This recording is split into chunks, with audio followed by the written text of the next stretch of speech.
Battery's already died? No, the camera, I guess. There she goes. There we go. That was the problem, is the camera. I'm sorry. No, you're fine. 7-man crew again.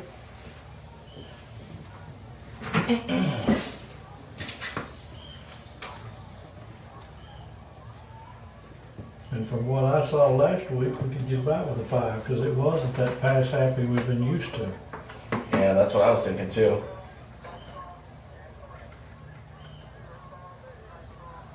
It stretches the officials thin too to have to cover 7 because it's just not enough, and that's more than likely an experienced crew with all of them, and you could cover 2 or 3 games if you split them. Let them take some younger ones.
It's YouTube TV, right? YouTube. Look up KSST Radio and you'll see it.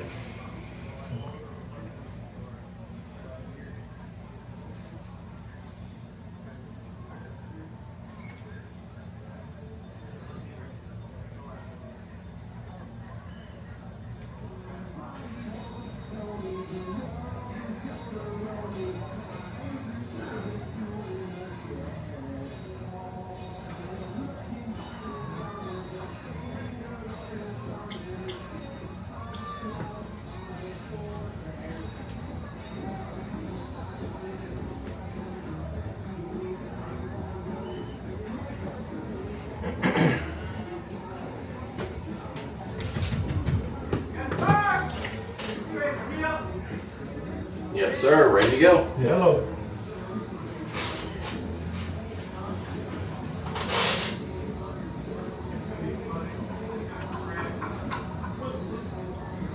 No problem.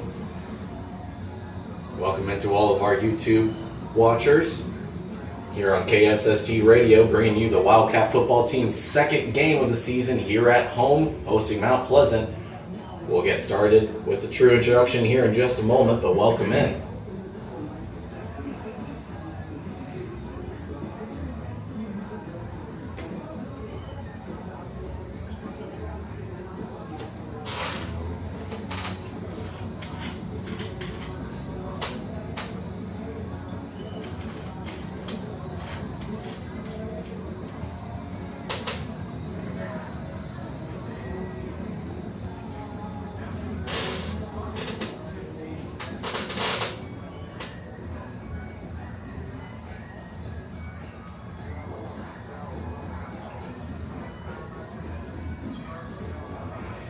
Welcome in everyone to Gerald Prim Stadium as KSST Radio brings you the Wildcats football team's second home game of the season and second straight home game to open this fall season, hosting who else but Mount Pleasant. What a matchup we have here for you tonight. Plenty more on the matchup itself, but I'm KSST Sports Director Ross Levinsky, and joining me again here in the press box is an ex-district rep and Tony Flippin. Tony, thanks for joining us. Thank you. Glad to be here. Enjoying it. Glad you're enjoying it, and we so enjoyed having you last week. I've been telling everyone the second I started talking to you at Burgerland that I knew you were going to be great up here, and you have been a wonderful addition. We've been all too glad to have you.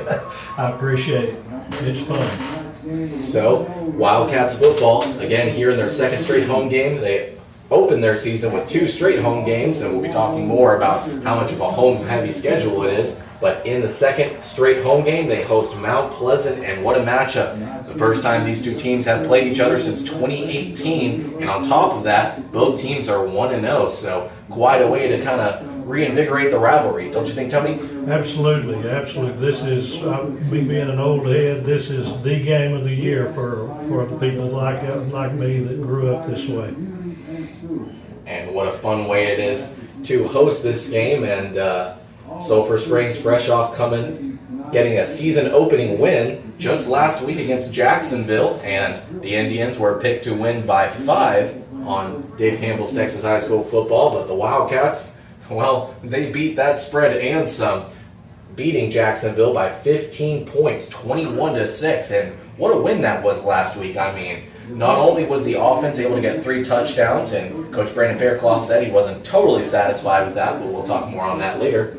But on top of that, special teams able to not exactly hit all their PATs, but able to cash in. Riley Hammonds returning a blocked PAT all the way to the house for 2 points. But as we talked about, and as I talked about with Coach Faircloth earlier this week, the real MVP of that game was the defense. I mean, my goodness, they looked confident from the opening snap. Didn't you think so? Absolutely. That I kept coming back to that because the way the offenses have evolved into these pass happies, it's hard to play good old-fashioned defense, but that's what's happened last week, and we'll see whether or not that was a fluke or if we can build on it. But I've got my money put on that we're going to do okay. I definitely think so too, and that's kind of one thing I thought of was, and something we kind of talked about was the way that Wildcat football started that first scrimmage right here at the Prim. It had a lot of shades of last year. I mean, the offense just couldn't really string plays together. The defense wasn't able to get off the field. And so, but they were able to come back and make it a really competitive game. I think they ended up losing 28-17, only giving up 1 touchdown the second half, but scoring 17 points. So a pretty fruitful comeback that just fell short on time as well. But then against Lindale, against Wills Point in that second scrimmage, Malachi Rowland rushed for 300 yards. I mean, my goodness. And then just last week, the offense, of course, I believe that the offense can get you to a championship, sure, but it's the defense that wins you one. And so the offense able to so often string together plays. Malachi Rowland, again, getting 2 touchdowns. And then on top of Brady Driver having a pretty solid night passing-wise, I believe he finished with over 62% of his passes completed. He was also able to really affect the game with his dual ability, able to really run past that defense and really put that defense on their heels. Yeah, he's quite the athlete. It's just the thing that's going to come up now is how is his stamina, how does he hold up? He's got to learn to avoid the hits, and that's, you look all the way through high school, college, pros, and everything. There's a lot of these quarterbacks that are super athletes, but they've got to learn. You can't hit the big boys. You've got to get down and avoid it and stay healthy. So we'll see if he's learned. Yeah, and one thing they'll definitely need to do is they'll need him to be healthy if they want to emerge victorious in this game. Mount Pleasant, little preview for y'all. The Tigers are coached by a man named Joe Cluley, which some of you older fans might recognize that game. Well, yes, because his father, also named Joe Cluley, was coach of the Mount Pleasant Tigers from 1986 to 1989, leading the Tigers to the regional quarterfinals. And so the prodigal son has returned here, folks, to Mount Pleasant, and he is now their head coach. He was previously at Lubbock Estacado and coached there for 4 seasons, I believe. He started out as an associate coach and a defensive coordinator, or then becoming associate head coach and defensive coordinator before finally becoming the football head coach, and that's where he most recently served. He was able to win 3 district titles in 4 seasons. So just a very good player, a very good coach, and again, Mount Pleasant all too happy to have the prodigal son returning home to coach them, especially since, again, his father did coach them way back when. And what a game here between these two schools. again, have not met since the 2018 season when these schools were last district foes. But it looks like it's time for the national anthem, so we will join them here and welcome in again to Wildcats football.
Apologies, folks. That was both schools' fight songs.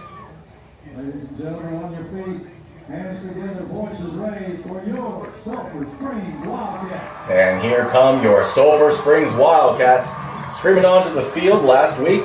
They were wearing all white uniforms, and that was totally brand new. But really enjoying this white helmet with it looks like they've got the blue and yellow stripe down the middle of that helmet, and then the pants, very clean look between the white helmet, white pants, and then the blue jersey. But here comes Mount Pleasant in all white. Gotta say, Tony, as a Texas grad, I've always been partial to the kind of stormtrooper all white uniforms that a lot of teams use, especially in football. They look nice, but these, it helps having the sponsors and so forth, but it's big time business now. But both teams are dressed and ready to go, so we'll see who wins that battle too. Gotta tell you, Tony, I'm excited for this one. One thing I was talking to Coach Brandon Faircloth about is that, don't get me wrong, his boys were excited to get back out on the field, but it didn't quite seem to have, and maybe this was just a coach downplaying, his team's excitement going into this one, but he didn't really have the talk of, or sounded like his team was kind of like chomping at the bit to get on the field to play Mount Pleasant. That kind of surprised me, and we were talking about this before we got started, but kind of figured that Mount Pleasant football was kind of more like on par with like a Greenville rivalry, but I guess it's just been too long since these teams have played. It's been too long. Basketball and so forth will be better, but it's got to build back up in football, but it will. And remain standing for the national anthem to be led by the Sulphur Springs High School Wildcat band under the direction of Spencer Emerson.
Always wonderful to hear from the Wildcat band under the direction of Spencer Emmert playing the national anthem here tonight, and should be a great one as we are all too ready to hit the field.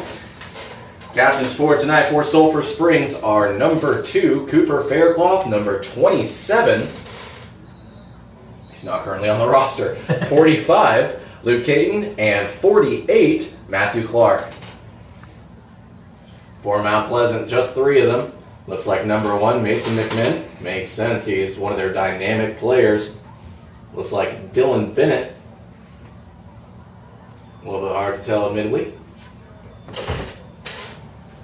And the 3rd player for Mount Pleasant, but ceremonial coin flip, Wildcat football, here on this near sideline, linked arm in arm. Number 3, Braden Jones, and number 31, Ricky Sampson.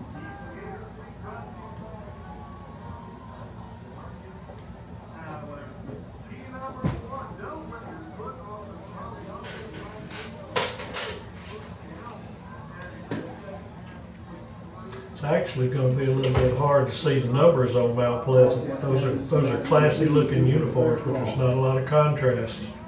Yeah, no kidding. Especially the white, and then you've got the yellow, and it's kind of like a lot of schools, you know, where it's not like the block lettering like you maybe used to see. Yes. It's real high and tight. Kind of reminds me a lot of the Tampa Bay Buccaneer uniforms that they had before they brought back their brown look. I think they called them the digital numbers. Mm-hmm.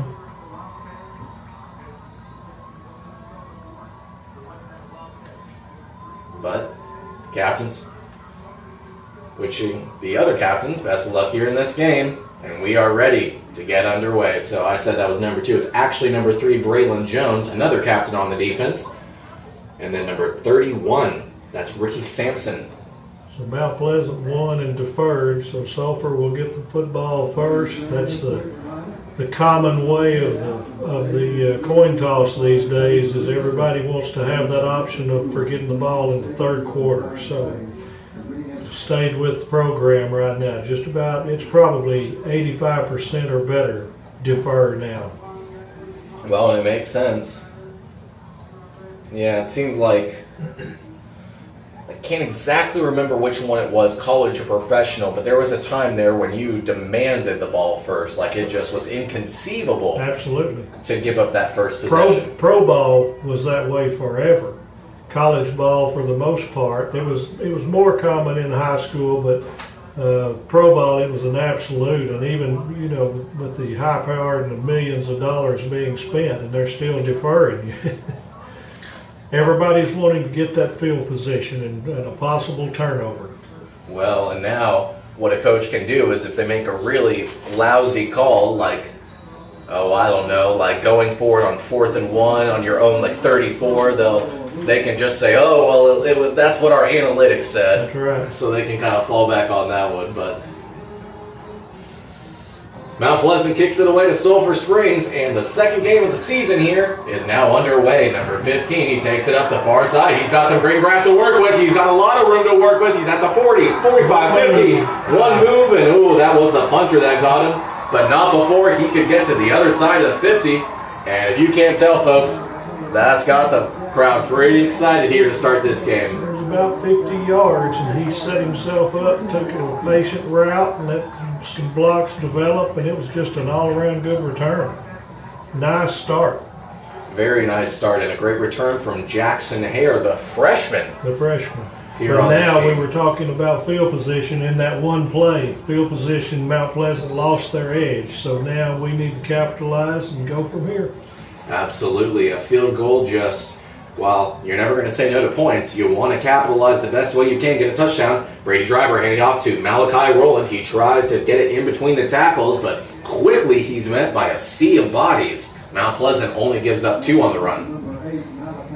Well, no offense, but I hope that Malachi is not a between the tackle runner for the evening, because he's built for the wide range.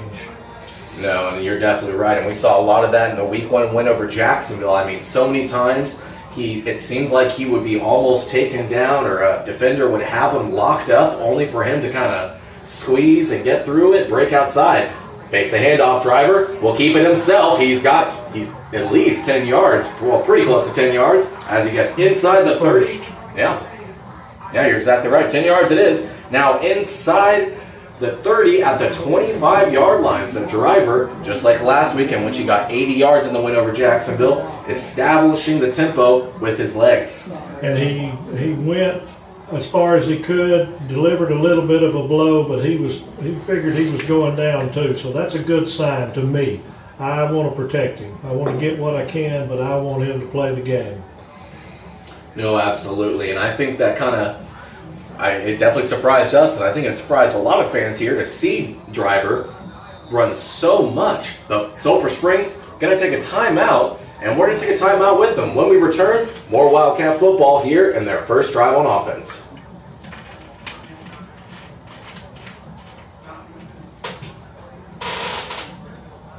Ladies and gentlemen, the Sulphur Springs ISD Education Foundation would like to thank tonight's press box conference. Yeah, let's start there.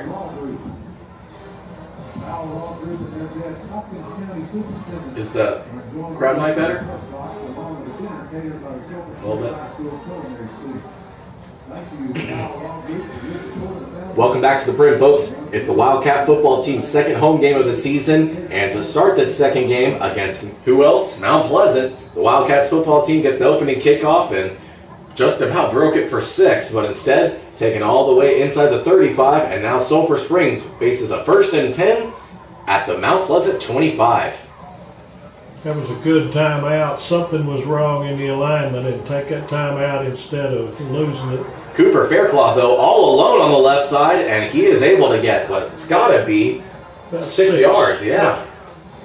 And man, what a screen that was. I mean, Driver could have waited maybe even 2 more seconds to throw that ball. He was all alone. The thing that still impresses me is these kids are setting their blocks up. He got the ball out there, and he still let the wing get his position, and then at the side, he still had an opportunity inside-outside. He chose out, but he waited, and so that patience is wonderful. Absolutely, and so a 6-yard gain, and it'll take 5 of it back. Well,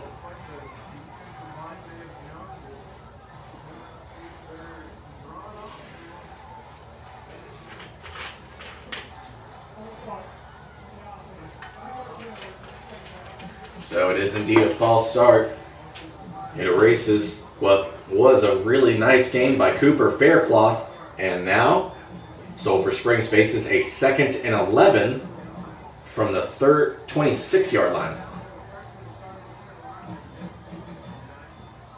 So Driver rolling left, he gets the throw away quickly to his wide receiver. That's 15, Jackson Hare. Got 4 of them back, 3rd and 5. Very manageable. Very manageable, but and they're in 4-down territory. It'll be interesting if it comes to the field goal with the troubles we had last week. I wouldn't be surprised that this is 2 downs to get 5 yards. Yeah, and when I walked into a practice on Wednesday, the last thing that they were doing was, can you guess, practicing field goals. So definitely something that they wanted to stress, and they instead, on the option, just let Driver cook with it, and he doesn't get much of anything on the play. Got 1. Now we're going to kick it. And it makes sense. Got a little closer. I think you'd have seen 4-down territory. 4 yards. You'd like to come away with points. Don't let Hare's return go for naught. Yeah, maybe it wasn't the... Maybe they were kind of expecting or hoping that the Mount Pleasant defense was going to think that they were going to pass and they could slip one by on the option, but it looks like a Mount Pleasant handle got on the ball, and it is no good. So Sulphur Springs comes up empty on the first drive, and that's got the Mount Pleasant sideline all fired up. So Sulphur Springs can't capitalize on a wonderful return there on the to set up the first drive of the game. That was from Jackson Hare. And so now it'll be Mount Pleasant ball. This is the side of the ball I've been wanting to wait on since last week, though. Let's see if it was the right call. So Mount Pleasant, first drive of the game, they hand it off to their running back, and hard to argue with that one, as he's been one of the few returners here for this team. Mount Pleasant only returned 7 total starters from last season, 3 on offense, 4 on defense. And one of their running backs, who is also a leader on that defense, very solid linebacker. He's only able to get 2 on the rush. Mount Pleasant now facing a 2nd and 8 from their own 22-yard line. Running back going right in motion. He takes it out the flat, and he's able to get close to, let's say 4 or 5, or maybe 3 yards. Should be about 3rd and 4. Yeah, so it'll be about, you're exactly right, 4 yards. Quarterback did an excellent job of holding up his blocker and forcing the receiver out of bounds. Did a great job. And great run as well there from Braylon Jones on the pass out. And their quarterback going to keep it, and he's not going to have the first down yardage. In fact, it looks like they just about got him at the original line of scrimmage. Exactly. That's a big stop right there. That's exactly what the Wildcats needed, was to hold court here. Now if we can catch the football, if not, get a return. But, again, field position can be in our favor. And something Coach Faircloth talked about on Wednesday when I spoke to him is how proud he was of the defense for, just like in last week's game, on the first big drive for the defense, getting a 3 and out. Exactly. That's huge. Huge for this unit. But Mount Pleasant punts it away, and it goes straight to Cooper Faircloth, who calls for the fair catch. And it will be down at, I was going to say the 40, but it's the 39-yard line, so we're going to take a quick break and be right back with more Wildcats football.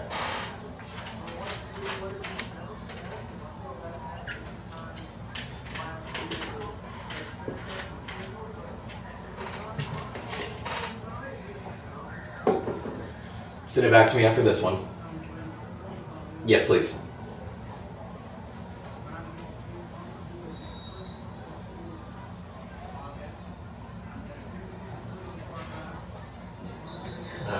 Welcome back here to the Prim. Wildcats football here on their second drive of the game, but on the first play from their own 39-yard line, a quick false start.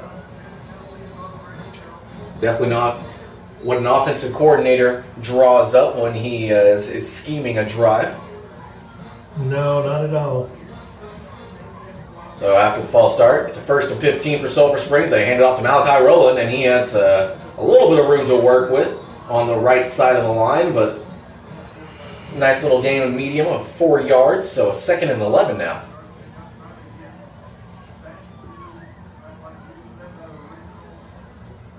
Big play right here, because you don't want to have 3rd and long. They need to get at least 5 or 6 out of this one.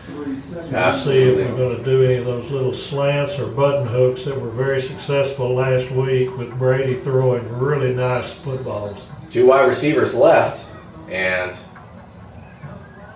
did we get a timeout called on the field, or was there a penalty thrown? Nope, looks like false start. False start again for them to shut it down. It's got to be offensive. I didn't see any contact from the defense. And I'll be honest, I didn't even see that movement. I didn't either. I didn't see it. I was staring at the line, but what do I know? So that makes it a 2nd and 17 and 2 false starts, and just like that, Sulphur Springs has a country mile to get a first down, and driver looks like maybe had a man downfield. He breaks 2 tackles, but is still taken down behind the line of scrimmage on the far side. That'll be a loss of 2 on the play.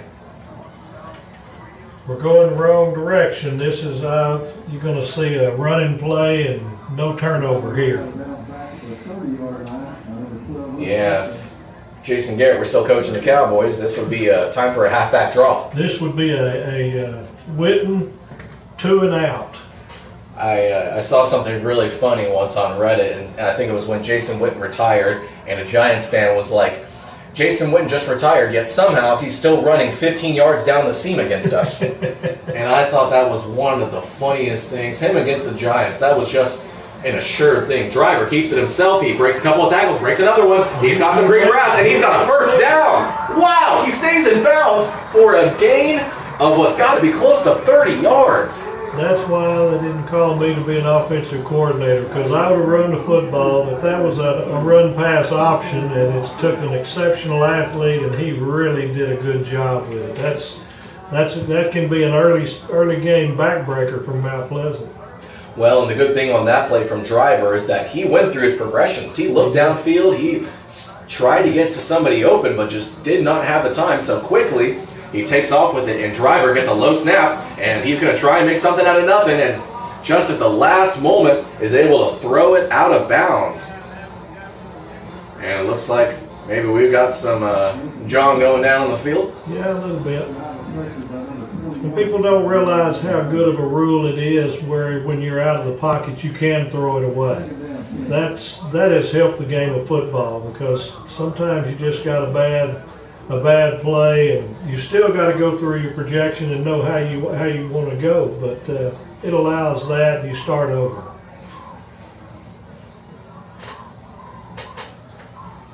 And of course, what the game is most trying to do is protect the quarterback. Driver rolling right, he's looking through his options. He had Cooper Faircloth for a moment, but thrown at his feet, incomplete.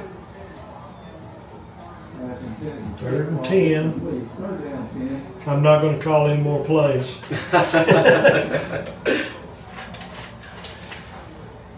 So after the incompletion on the attempted throw to Cooper Faircloth on the right side, it is 3rd and 10 for Sulphur Springs. We're about halfway through this first quarter. Both teams locked at 0, and both teams trying to get that first score of the game, because that might prove to be the difference maker down the stretch. Sulphur Springs, wow, and a delayed handoff to Malachi Rowland, and he's got quite a bit of green grass. 20, 15, 10, 5, and not quite able to make it to the end zone, but he will be taken down inside the 5. It's going to sound like I'm just playing, but I have been thinking that with this defense, I'm waiting on a trap for Malachi, with the fact they've been running up the middle. That opened up just like everything. I could have run through that for 5 yards. And that is, folks, a 41-yard gain from Malachi Rowland. I mean, with that, they're already over 50 yards rushing here in this contest. Shoot, they're already almost to 100 yards rushing in this first quarter alone. Driver keeps it himself. He runs into a body, but the sign goes up, and that is a touchdown. That's a great job. And that series was stopped. So that was just determination by Brady Driver back on that huge 3rd down play. Great play call on the trap, and then finish the drive. And that's big, is to finish a drive when you have a little success. Oh, absolutely. And able to make something out of nothing on a lot of those plays. Driver, like on that one play, able to go almost 30 yards. And there we go. PAT is up and good, so the first PAT made here of the game. And I was going to say of the season, but they were able to get one last week. Good snap, good hold, good follow through. That gives even that team confidence now. Again, confidence. And the confidence that comes with not only getting what had to be considered to a lot of people an upset win in their season opener, and something we didn't really talk about maybe a whole lot last week was against the QB Factory in Jacksonville, thanks to the McCown family. Mm-hmm. But then on top of that, to take that opening kickoff to the opposing side of the 50, then to stop them, get a 3 and out, and then take your second drive all the way to the house with your quarterback just running circles around him. I mean, that is a huge statement, folks. So we're going to take a quick break. Well, actually, just kidding. We talked through what would have been our commercial break. Just too excited by that touchdown drive there. And what a touchdown it was for Brady Driver. And as we talked about on that drive, that's over 100 yards rushing. And folks, we're not even halfway through the first quarter. It's impressive. And we talk about a game of statements and so forth. Right now, Mount Pleasant has nothing to put their hat into. If Sulphur Springs can force another 3 and out, then they really go reeling a little bit in questioning. So, a lot still to be determined. Oh, absolutely. And Mount Pleasant, they were able to pull out a tight one against Pittsburgh last week, 22-16, and that's good to know for Sulphur Springs fans because we'll play Pittsburgh here later in the year. Just kidding. I got wrapped up. I was thinking of volleyball. Well, I didn't know who they played, but Pittsburgh, of course, is coached by Tristan Abram, I believe. No, you're absolutely right. So I didn't really know. So Mount Pleasant gets their, I guess that would be their first kickoff here of the game. And 35-yard line. that'll be where they start, on the 35. So a little bit better field position than last time out when the Wildcats could not cash in on a field goal. And I believe that was on the Mount Pleasant 20, if I'm not mistaken. 20 is where they started last time, yes. So they've got a little better position now. So let's see if this defense is up to the task. I think they are. And I know Coach Faircloth, if I talk to him next week, he's going to talk more about cashing in on the red zone, because you definitely don't want to start a game 1 for 2 in the red zone. And wow, and it looks like, oh my goodness, wow. What a screen call there, and Mount Pleasant is quickly able to roll down through the sidelines on the near side, and that player is going to be called for targeting. It's going to be a late hit, I think. It's going to be right. out of bounds. It's going to be 15 either way, but that was huge. That was huge, because that was another example of we delivered a hit on the quarterback but didn't wrap him up. He was athletic enough, and it opened up. It almost looked like maybe for a second, I kind of thought, and I was about to say it, that I thought maybe when he got that hit, the players were kind of running like there was almost a fumble on the ground, it looked like. But instead, just as quickly, he put his arm up and threw to a wide open running back. I mean, he had probably 20 yards before he even came close to a defender. What a call there. Oh, we're going offensive face mask. That's something you don't see at all. I called that one time in my career, and the coach could not believe it. And I said, well, that's too bad. So that's a break for the Wildcats to pull 15 back on a huge play.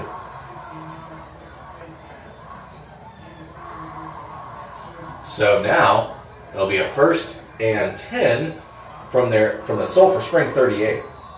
And we've got 4 down linemen this week. Last week we started out against Jacksonville with a 3 down lineman set. Yeah, and that's something I talked about with him, but Mount Pleasant able to break right and follow a few good blocks, and just as quickly they are now in the red zone as well, inside the 20. Mm-hmm. So we were talking about how big of a statement it would be for the Wildcat defense to get a stop, but Mount Pleasant now starting to make a statement of their own.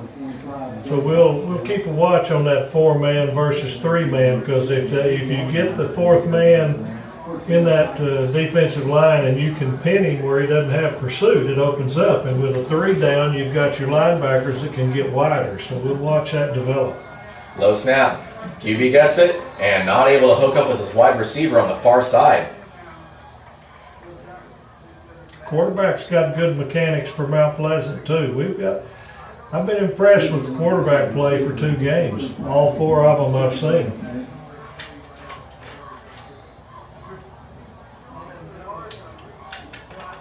That's Mason McMinn behind center for the Tigers.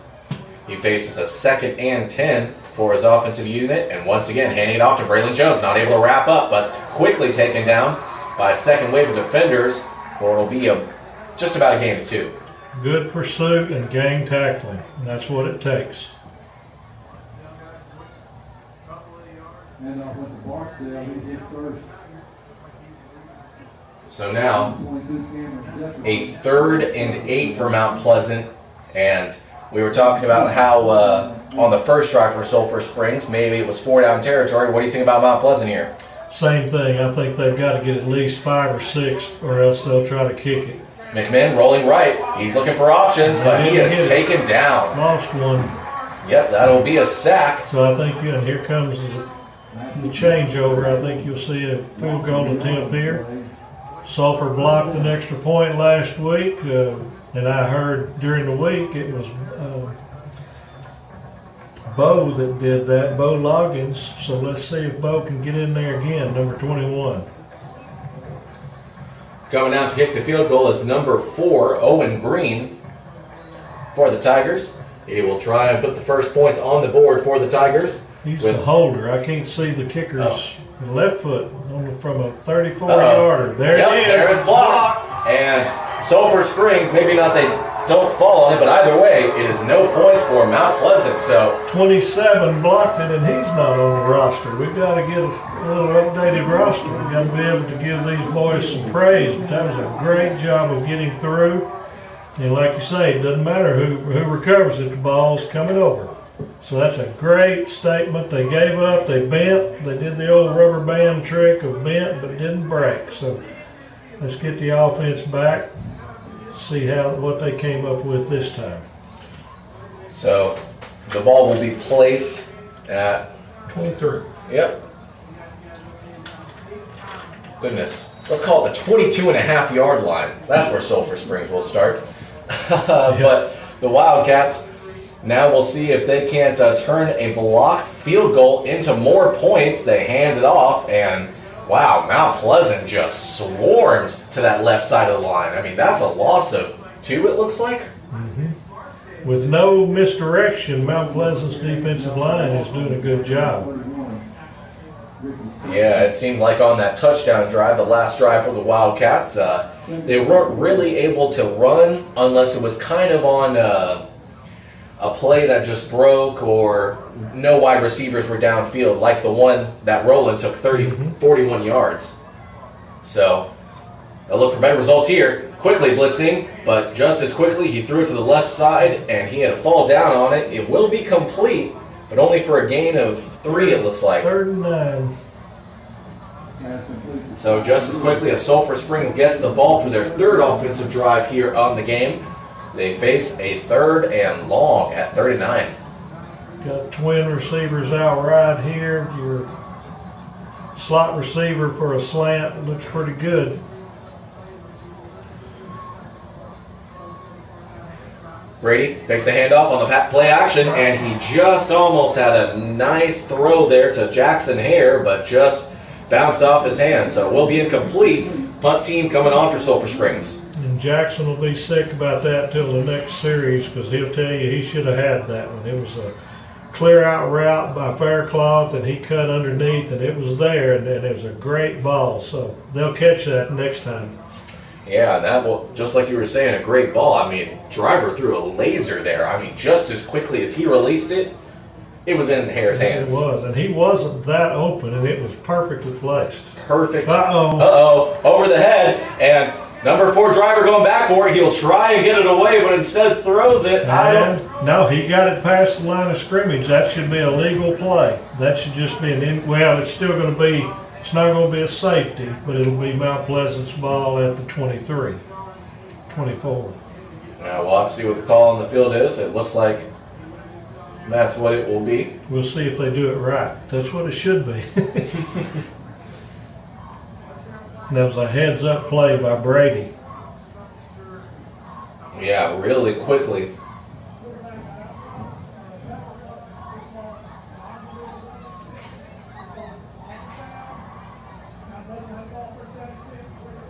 Exactly explained properly. He was outside the tackle box. He threw the ball past the line of scrimmage.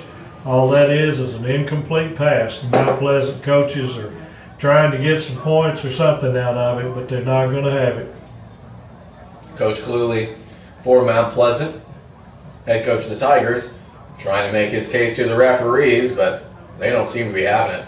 They need to get him back off the field, too. You don't need a coach out at the hash marks. Yeah, I was about to say, he's getting pretty close to doing what Terrell Owens did when he was on the 49ers to that Cowboy star. He's still pleading his case, too, so no avail, because he threw that ball almost to the 30-yard line. There was no question it was out of bounds, but it doesn't matter. Right. The line of scrimmage is infinite. Maybe he was potentially trying to argue that driver was down before he tried to throw the ball. Well, you'll try anything. Oh, yeah. Hand off to the right for the running back, and quickly met by 3 different Wildcats. Only a gain of 1 on the play. Big stand here for the defense. Can you hold your ground? Well, and especially after we saw in the last drive, as was the case in the Week 1 opener over Jacksonville, if you send a field goal unit out there, you might be in danger of having it blocked. That's right. In fact, after last week, it's more likely than not. So this time they'll hand it off to the left. Jones has some green grass to work with, and more than enough for a first down. In fact, it'll be 1 yard extra, and it'll give the Tigers a new set of downs inside the 15-yard line. They got a good seal on the outside linebacker that time, and the play just developed right. That's where they've got to get off of the block. So once again, almost got offsides, or almost got encroachment, but no contact, no foul. Mount Pleasant gets the audible after they see all them down linemen headed their way. And they hand it off to Jones. Jones gets it, but is only able to get about 3 on the play. Or maybe 4. Our coaches are questioning there. I thought the right tackle pulled just a hair quick. I did too. In fact, I saw it and I knew it. I wasn't sure if it was him or the down lineman he was facing which jumped first, but I knew someone on that right side jumped first. Right tackle pulled back just a fraction. So now it's a 2nd and 7 at the 10-yard line for Mount Pleasant. The Tigers trying to get their first points on the game. They get only about 2 on the rush, though, in between the guards. 3rd and 5. I think you'll see 4 down territory unless there's a loss on this play. I think you're absolutely right. And we've got less than 1 minute here to go in this first quarter as Sulphur Springs currently leads 7-0, trying to get another big stop on defense. It would be their 2nd stop and arguably their biggest if they could try and force a field goal. And then on top of that, like the last drive, block the field goal. Absolutely. So, facing a 3rd and 6, the quarterback, McMinn, tries to break a tackle, but Wildcat wraps him up. That's number, is that 16 it looks like? 16 or 18. 16 or 18. Well, we're going to give them both a tackle. David Campbell and Zach Thomas. Congratulations, one you of them two. got it, and that was a big shoestring tackle because that quarterback was fixing to break through, and he could have walked in at that point. No, and absolutely, and that's what I was worried about too, because he kind of contorted his body, and it looks like they'll call a timeout, so we're going to take a timeout. Oh, no, into the first quarter. So we're going to take a break with them, and we'll return with a big decision time for Mount Pleasant. We'll be right back.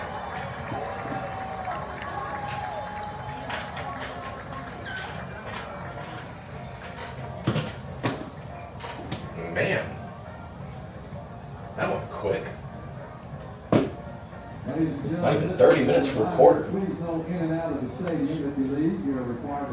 We always tried to get the first half inside an hour. It makes sense. Well, and then like last week, you have a 3rd quarter that just screams by you. But the 40-second clock has done wonders with trying that because it's automated. When it was on it was on the referee's priority or preference on when to start the 25, there was a lot of lag. Welcome back here to Gerald Prim Stadium as we begin the 2nd quarter. Your Sulphur Springs Wildcats currently lead 7-0, but Mount Pleasant going to try and kick their 2nd field goal, and if they make it, it would be their first made field goal on the night, because last time around, from the 20-yard line, I believe. No, I'm thinking of Sulphur Springs kicking that field goal. But either way, they tried to kick a field goal, and it was blocked. Mm-hmm. So from the 8-yard line, Mount Pleasant looking to get their first points of the game. Here's the kick. And it looks good. Yep. And good it is. So Mount Pleasant now on the board in the opening seconds of the 2nd. They still trail, though, 7-3. 25-yard field goal. I would call it a chip shot, but from what we've seen of the special teams here the last 2 weeks, You still have to perform, Yeah. and they did. They, again, good timing. It looks so simple when it works, and yet there's so many moving parts. You don't see the step down toward the center from the line to keep people from going through up the middle, and everybody's got that assignment. It's not just a scrum. well, and what I've been so impressed about is, as we've been talking about, the Wildcat special teams able to block some PATs, but that's not just like speed that you put on the edge that they just come screaming at the ball. Like, that's on top of that timing. Like, you really have to get that timing right if you want to. It's just like a really good defensive lineman. They time the snap perfectly. They jump it just right. And before you know it, they're right there facing the quarterback. And for the most part, they have to be able to plant and really turn. But these kids are so athletic these days. It's amazing. Yeah, and that's what I've been wondering about is did he just put his two fastest guys on each side and just say, just go? It's not necessarily fast, it's quick. That's absolutely. such a short point. And I think they try to catch the Wildcat recovery team off guard because they sent a short one just to the 35-yard line, so that's where they'll start. So now, that's part that I just still can't get used to is giving the team a 65-yard field with no competition. I just don't understand it. and I'm a bit confused about it myself, but the Wildcats now will have to see how they respond after giving up the first points of the game to Mount Pleasant. They still lead, though, by 4, 7-3. Driver looking left. He isn't able to make through his progressions, tries to take off, but is taken down behind the line of scrimmage. It was going to be interesting. I think number 6, Skylar Lewis was one-on-one, and the cornerback kind of had him by the back of his shirt. He'd come up limping. So I think we were fixing to have a home run ball attempted. Yeah, and I think that's because Driver just had his eyes glued on that left side. He saw exactly what you were just talking about. So until he just knew he had to give up on that throw, that's when he started to take off, unfortunately being tackled behind the line. 2nd and 12, Roland rolling left. He gets it out instead Roland was rolling right, and he instead throws it left.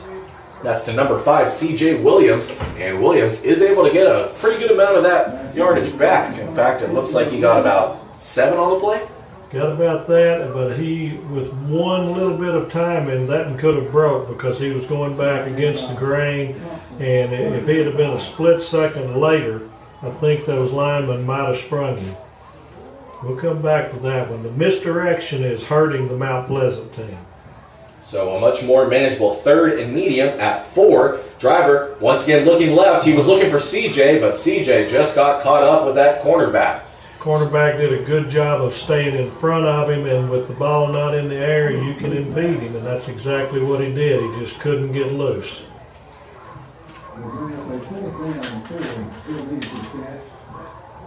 And it took about 10 seconds, but finally they decide to send the punt team out there. But it's nice when the punt team starts with your quarterback. You've always got that edge. Yeah, because then when you face that, you just stay on that sideline and just wait and see what they're up to. I don't think you'll see a fake here with the position, and there it goes. Definitely not, but it is kicked to the near side, inside the 30, and it will start for Mount Pleasant on their next drive at the 23. So we're going to take a break, and when we return, Mount Pleasant will have the ball coming right up.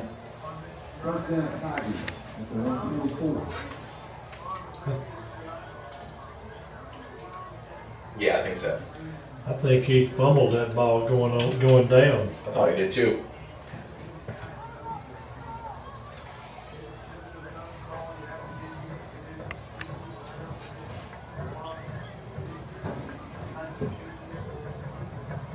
Welcome back to the second quarter here at Gerald Prim Stadium as Wildcats football currently leads by 4, 7-3. But Mount Pleasant just kicked a field goal on their last drive. The Wildcats unfortunately forced to quickly punt it right back, so now the Tigers have a chance to get their first lead here in the game.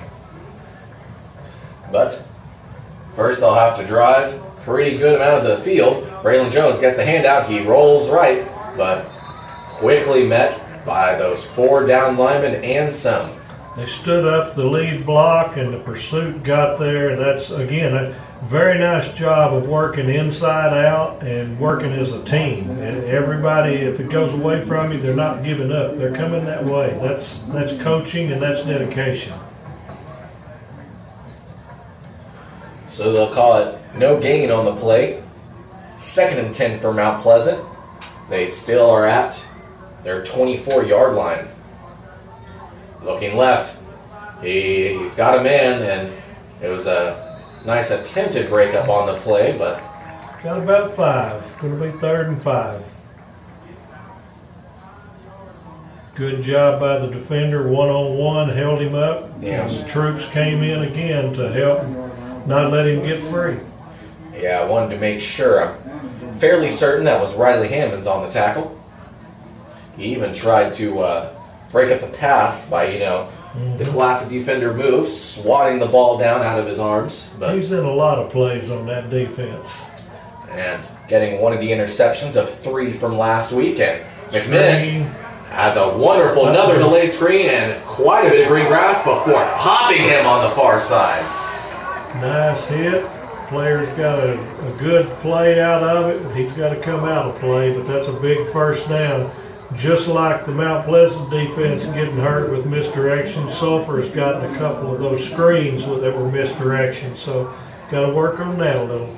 Well, and it's so interesting because, it seems like it's just that quarterback and running back, and they're just running a two-man show out there.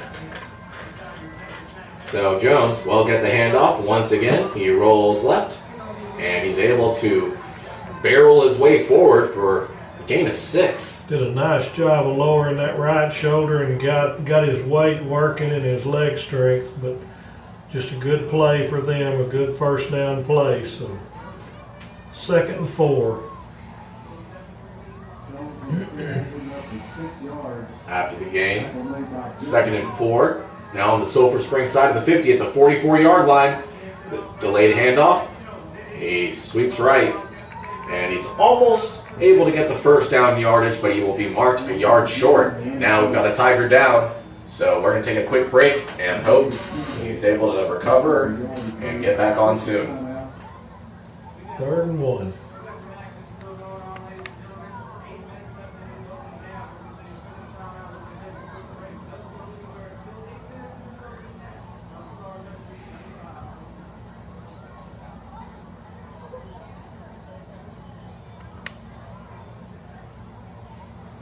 We're going to take a break.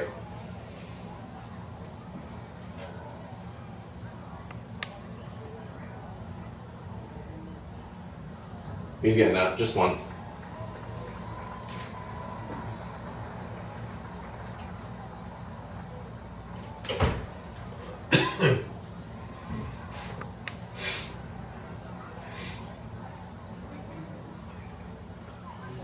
Welcome back to the Prim. We're about a third of the way through here the second quarter. Mount Pleasant has the ball. They face a 3rd and 1 coming up.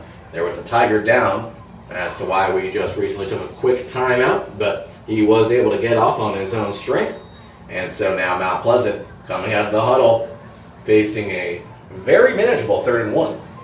Very manageable, but they've got to make a decision. Do they want to challenge our 4-man front, or do they want to do some more misdirection? Definitely a big decision, and they'll instead try and take it right. Should take care of that one. Good job. Great job. Wasn't too sure from when he kind of put his head down and tried to kind of put his shoulders down and barrel his way forward, he'd get the first down yardage, but instead, no. Looks like they'll actually mark him just a little bit short. They put 3 wides out to the left, trying to get some people out of the middle, and we're hoping to get a numbers game going up the middle, and it didn't work. Wildcats did a great job. Now we've got a level set. They're going to go for it, and I'd be watching one of these little dump passes. Yeah, I don't know about that one, folks. But they're going to go for it, and they've got more than enough green grass to get the first down and some. And they will get it. Looks like he'll be down inside, or maybe just outside of the 30-yard line. It'll be a 1st and 10 for Mount Pleasant. It was a good call, good execution.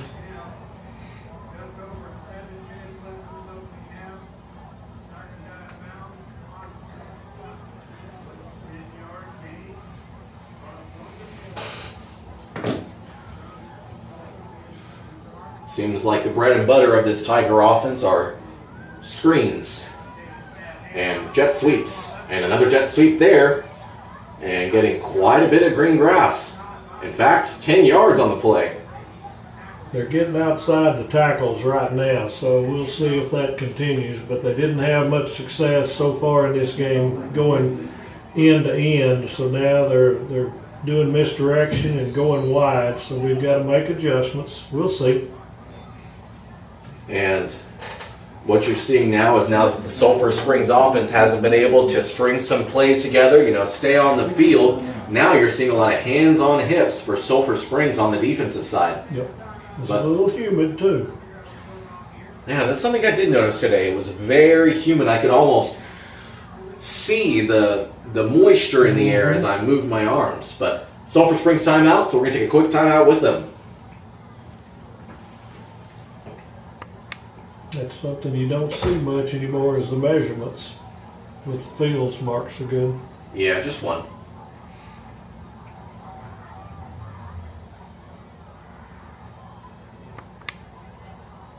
That was a rare accidental timeout. Mm-hmm.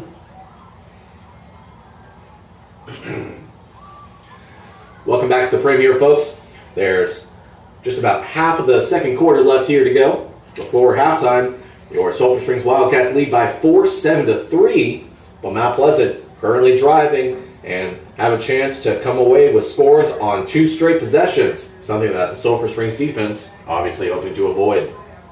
Got a dangerous situation here too. You got a third and just about a foot, so you can't plan on anything. They could very easily drop back and try the home run ball, knowing they can go for it on 4th down. So big play for the Wildcats. Well, and especially since, just like we were talking about, on the last set of chains, they did convert on a 4th and 1 and turned it into a gain of 10, 15. So quite a play there. Mount Pleasant facing a 3rd and inches on the Sulphur Springs 23.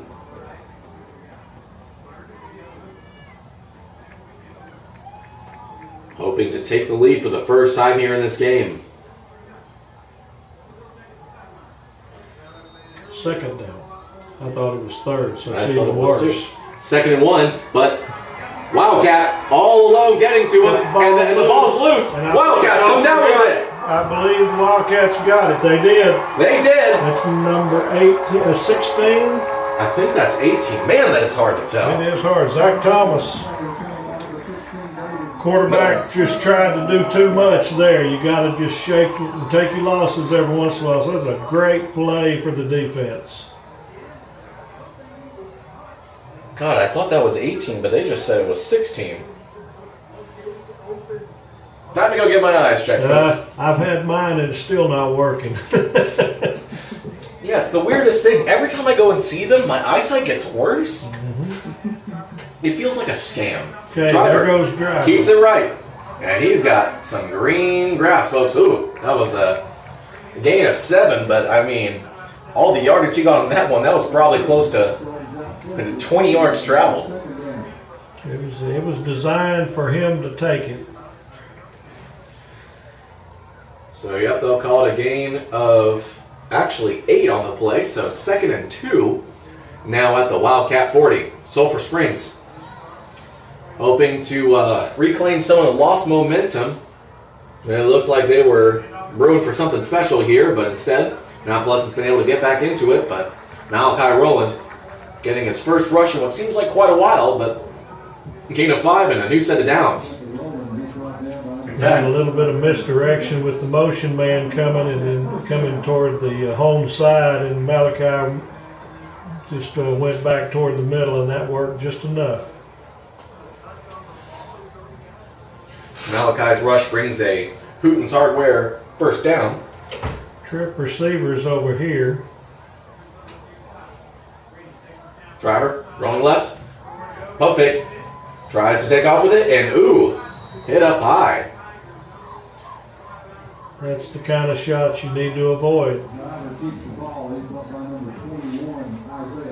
So they'll mark it as about a loss of 1 on the play. So 2nd and 11.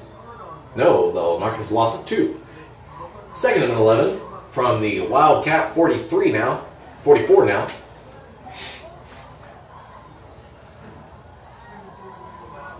And per tradition, be back in behind the offensive line. One man in the backfield with Driver. Fake jet sweep. Driver. Oh boy.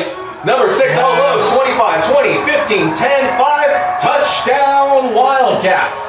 Great play. You could see that one develop, and it was just a matter of, is the connection going to be there? And true to form this year, Brady Driver has thrown really nice ball. Great play.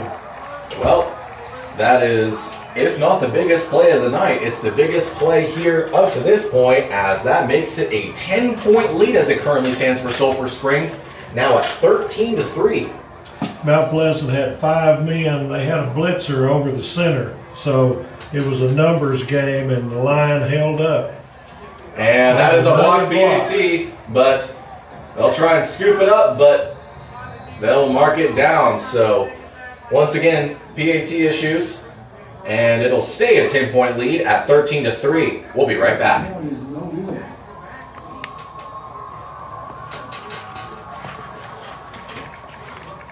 All right, what's the trick to this battery? Yeah, which one is that? I forgot.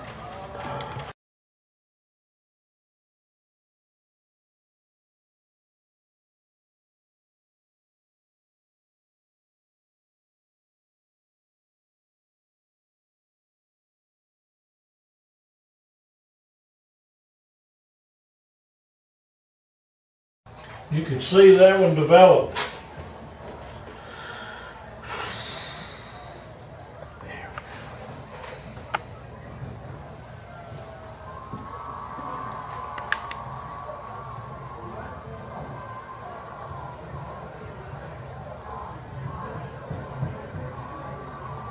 Welcome back to the premiere, folks.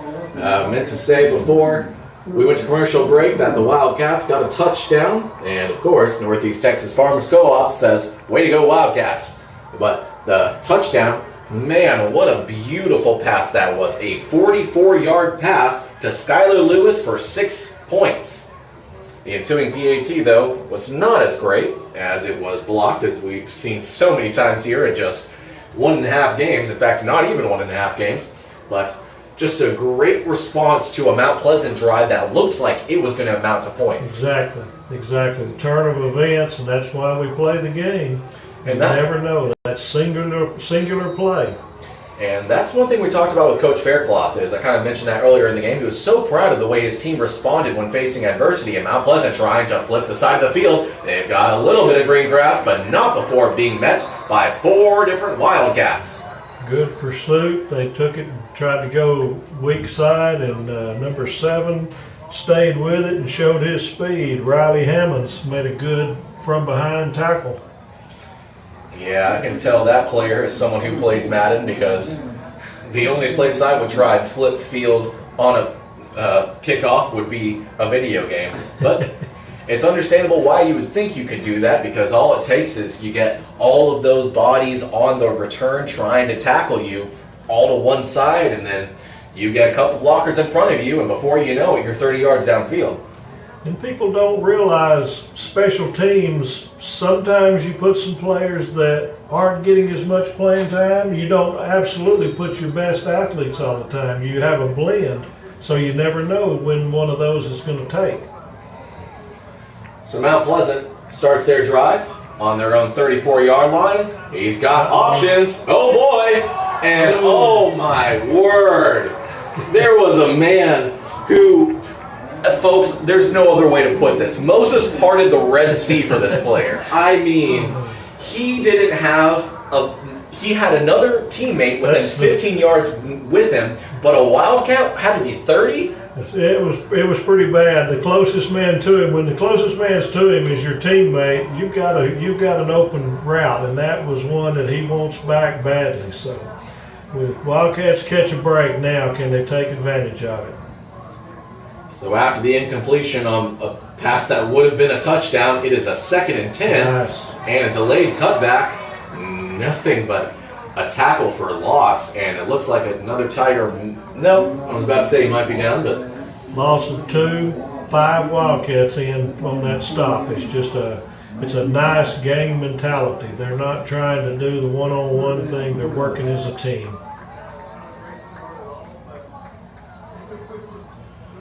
So after a big tackle for loss, swarm into the running back on second down. It's 3rd and 12 for Mount Pleasant, the Tigers. Watch for a misdirection or one of those screens. That's been their best plays all night. McMinn looking for options. He's got a man left. Wow. And it looks like he might have been tackled just at the line to gain. Yep. And they will give him the first down. Yep. And that was a legit spot, so that's all right. Great job there by the quarterback from Mount Pleasant, McMinn, directing his wide receiver to the far sideline where he knew he was going to be able to catch the ball with a little bit of time, and did just that, delivering the ball perfectly. And great, just a heads-up play by the wide receiver, able to put his feet right down at the first down marker. And he used his body to shield the defender, too.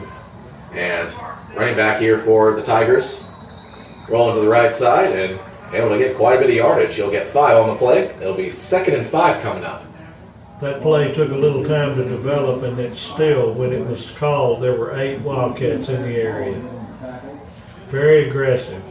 Yeah, I gotta love the fact that so many defenders are just swarming to the football. And again, I don't want to bring up last year's team too much, but again, it's a stark contrast to last year when it just seemed like they just could not catch a break. Well, the downside to that is 8 people are right there. That's why the misdirection worked a couple times. So we've got to have a blend. So now trips left, and unsurprisingly, McMinn is looking left. He's able to break some tackles. He tries to take it himself, but is taken down, not before getting 10 yards on the rush. He's a nice athlete. So with the new set of downs, it looks like it's at about the 40.5-yard line. We don't have the stats on them, but he looks to be 6'2", 6'3", very athletic. Yeah, he is definitely a tall quarterback. I mean, I don't want to call his running back short, but he kind of makes his running back look short. He does. So McMinn rolls left. He's got a wide receiver. He bobbles the catch, but he does come down with it for a gain of 9, it looks like. Good concentration on the receiver's part. Time for the Wildcats to cause a loss or something. 2 minutes left in the half. You don't want them to be able to score here because you remember they're going to get the opening kickoff in the second half. Yeah, because just like we talked about last week, I mean, if they even score a field goal here and then get the ball back and score a touchdown, that's a tie game. That's right. And then here's the chess game of why you defer at the kickoff. This is playing right into their hands. Ooh, what a tackle there by number 21 for Sulphur 21, Springs. Bo Loggins. That was almost the rodeo days of calf throw.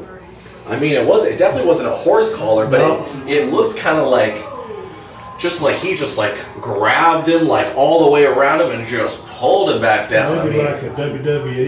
Yeah. For the old heads, Fritz Von Erich just put him in a headlock. Well, that's what Bo did.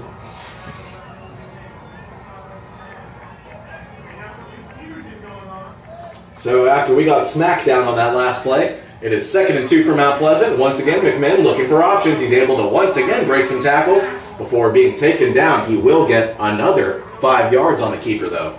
He's doing a really nice job of moving forward. Here comes the first time out for Mount Pleasant. They want points this half. Hard to argue with that. So it is their first here in this first half. Just 1:27 left to go until halftime. We'll be right back.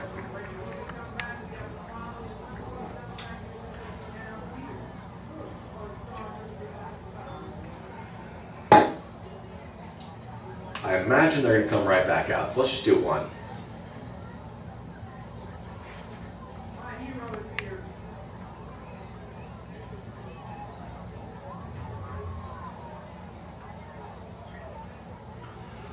Welcome back to the Prim. We've got a fun one coming down to the end of the first half as Sulphur Springs leads Mount Pleasant in their second game of the season, 13-3. Just 1:27 left to go in the first half. But Mount Pleasant driving real well. 2nd and 5 at the Sulphur Springs 25. And even as we were talking about before we went to commercial break, they kick a field goal here. They get the ball to start the second half, get a touchdown. That's a tie ball game. It's a big minute 27 for the Wildcats.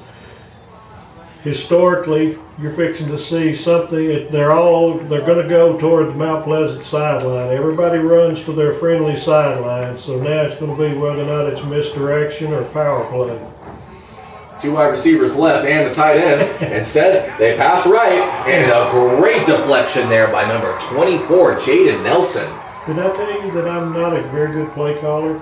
I set that up beautifully to go to the Mount Pleasant sideline, and here they go. Yeah, that's why when I watch professional football and Tony Romo is just like, oh, look at this. They're going to do this, and he calls it perfectly. That's how you know that obviously he is one of the better quarterbacks to ever play the game. Sorry for everyone who disagrees.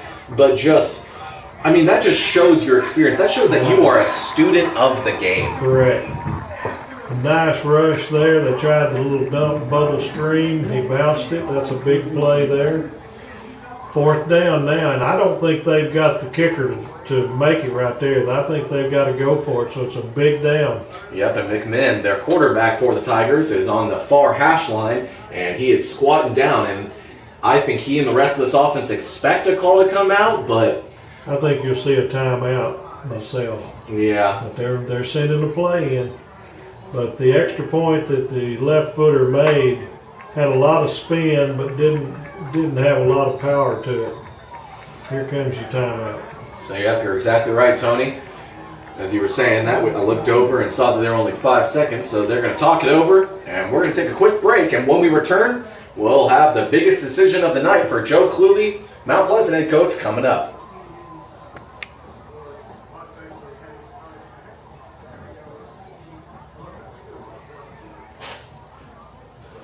Yeah.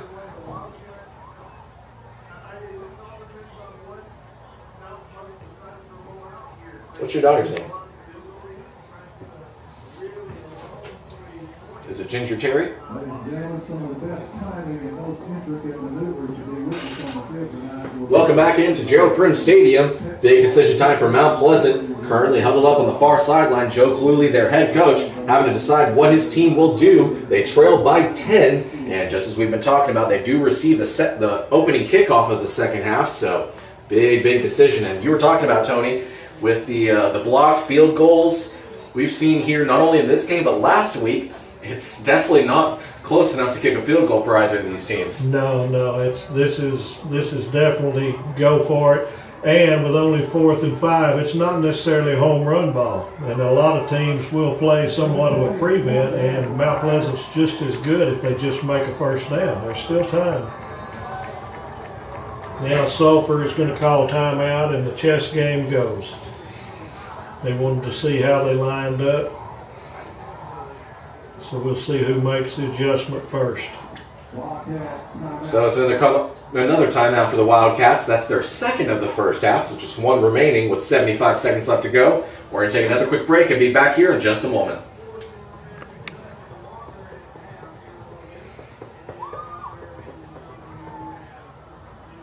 I like that. I don't like, look at the driver, he's given to that right ankle. Just walking.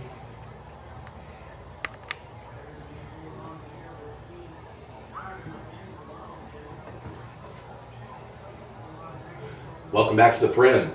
Wildcats lead by 10, 13-3. Mount Pleasant currently facing a 4th and 5 at the Sulphur Springs 25. 75 seconds left to go. Mount Pleasant with 2 timeouts left. 1 timeout for Sulphur Springs. And Mount Pleasant, as you were suggesting, Tony, wanted to see how the Wildcats were lining up before ultimately the Wildcats called a timeout. One thing's for sure, I'm not going to predict what they're going to do here because I'm not batting a very good average tonight.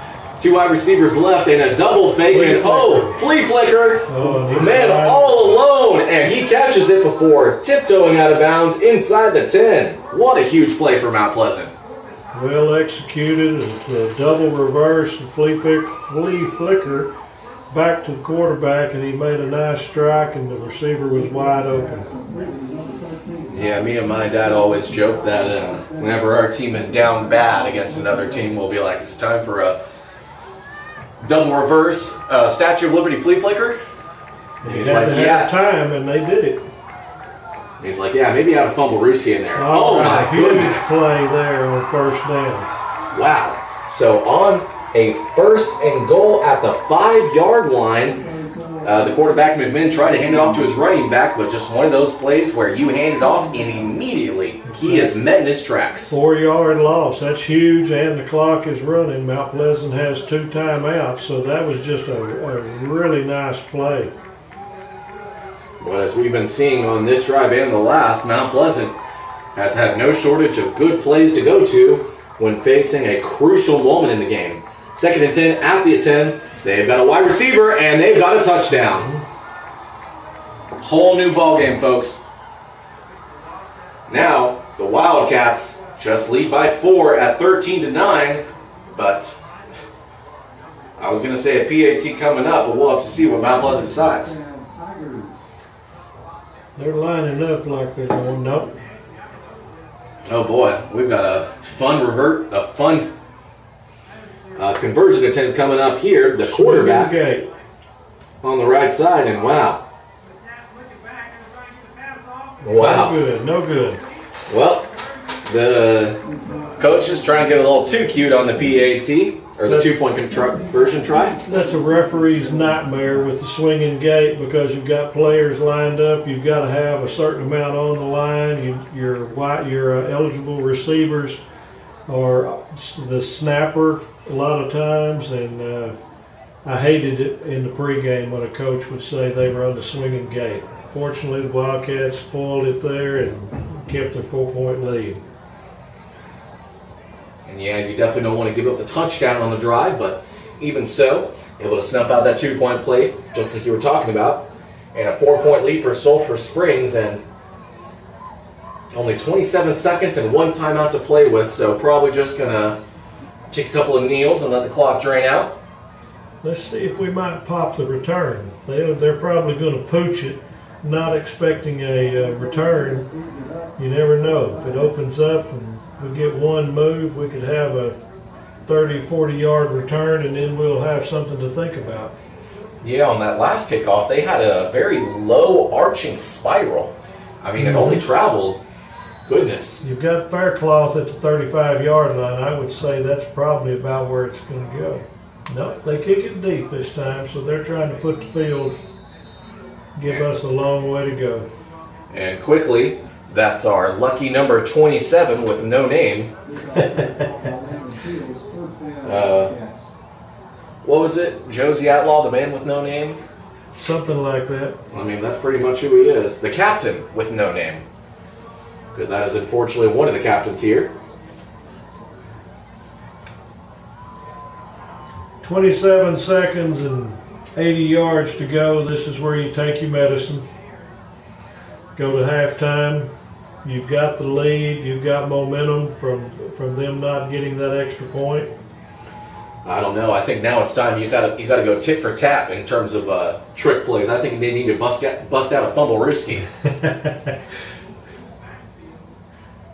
Took a knee, and that'll be it for the first half.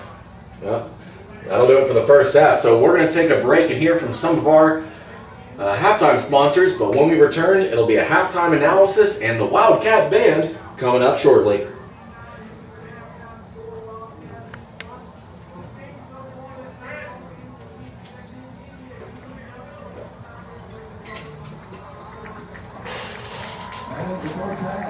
Good stuff.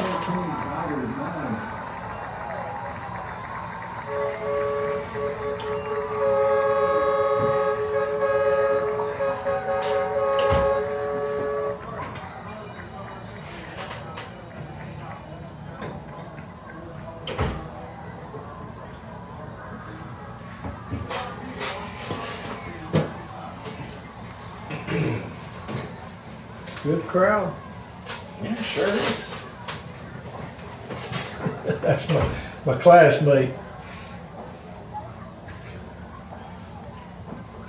Welcome back to Gerald Prim Stadium, folks, where we've got a real fun one between two rivals, or perhaps more so former rivals, in Sulphur Springs and Mount Pleasant. The first time these two schools have played each other since 2018 when they were district rivals, and it's been a fun back and forth affair. Both teams able to get a couple of stops, able to make a couple of good plays, and as a result, we've got a 4-point ball game. Sulphur Springs leads 13-9. Tony, what have you liked that you've seen so far? Well, a continuation of team play with the defense has still held Mount Pleasant to 9 points, and they're still playing as a unit. The 2 or 3 big plays have been misdirection, so that's something they'll work on at halftime. Our offense hasn't been quite as sharp. We haven't thrown those button hooks or slants like we did against Jacksonville, so it'll be interesting to see whether or not that's due to what the coach's opinion of the Mount Pleasant defense is, or if it's just a strategy. Maybe we didn't show it to them in the first half and we'll bring it out at halftime. So it's always a chess match, but I still like what I see, and a lot of confidence from the guys in blue. Absolutely, and just like you were talking about, maybe the offense hasn't performed the way they've wanted to, and Coach Faircloth even said that Wednesday when I talked to him about last week's game. He's like, we're not totally satisfied with 21 points, and that makes sense. That translates to 3 touchdowns. And, that's not going to win you games, especially when district season rolls around, and next thing you know, you're involved in a shootout. So, but the defense able to respond in a lot of ways, not able to get perhaps as many stops as we saw last week, but still able to force the opposing offense into a lot of unsavory situations, and just fortunately not able to get off the field in that last drive we saw from Mount Pleasant, in which they were able to go just about the length of the field and get a touchdown. But special teams, again, has been very electric. It's been, you haven't made a whole lot of PATs here for Sulphur Springs, but on the opposing side, able to get a lot of blocks. So a lot of good things and some bad, but definitely a good amount of material for Coach Faircloth to work with, talking to his guys at the half. Sure, and the beauty of football is there's many different ways to win a ball game. When we won our state championship in 2008, we didn't even, and it's no offense to the defense, but we weren't concerned about defense. We were going to outscore you, and we did all the way to it. Back for the old heads, when the James Cameron crew was here, Cameron put all of the best athletes on defense, and he basically said, you get me above 8 points and I'll win the football game. And he did. So, that's the beauty of football, and you've got the evolution of all of this run and shoot and the combination, and the teams have all of the plays. So it's just a matter of what do you like against this opponent. And just able to respond in so many different ways, and then still on top of that, just like you were talking about, able to respond to the adversity that they face and still pull out wins. And we saw that last week. One of the things that Coach Faircloth that I've been talking about here in this game, he was proud of the way his team was so resilient. Last week when Jacksonville got that touchdown and they only trailed by 1 possession at 12-6. Then what happened? They block a field goal or block a PAT and return it for 2 points, which gave them a 14-6 lead. So, and on top of that, getting a touchdown later to ice the game away. So, it'll be very interesting to see how both of these teams respond coming out of the locker room and how both of these teams adjust. So, just like you were talking about, the offense not really able to get a whole lot of the passing game going. It's been more of the running game that's been able to put them ahead up to this point. But we'll be very interested to see what adjustments they make, if we see more of these hook curls and a lot of these hitch routes, or if maybe we'll just expect to, use the passing game to supplement the running game. We'll see.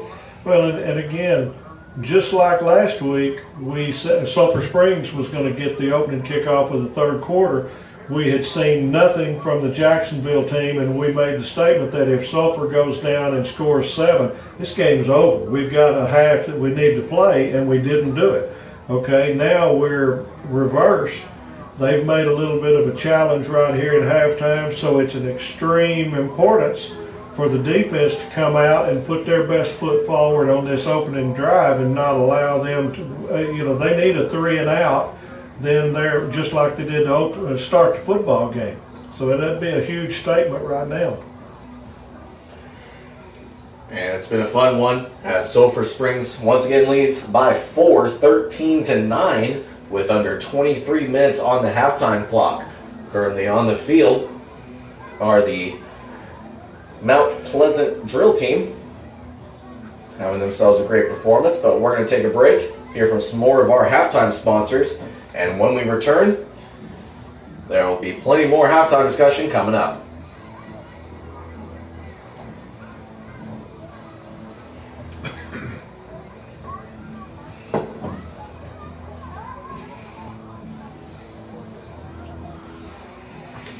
The Tiger Dolls. Oh, that's what it is. Mm-hmm. It's better than the Marshall Mavericks. I was rolling when I found that out. I couldn't stop laughing.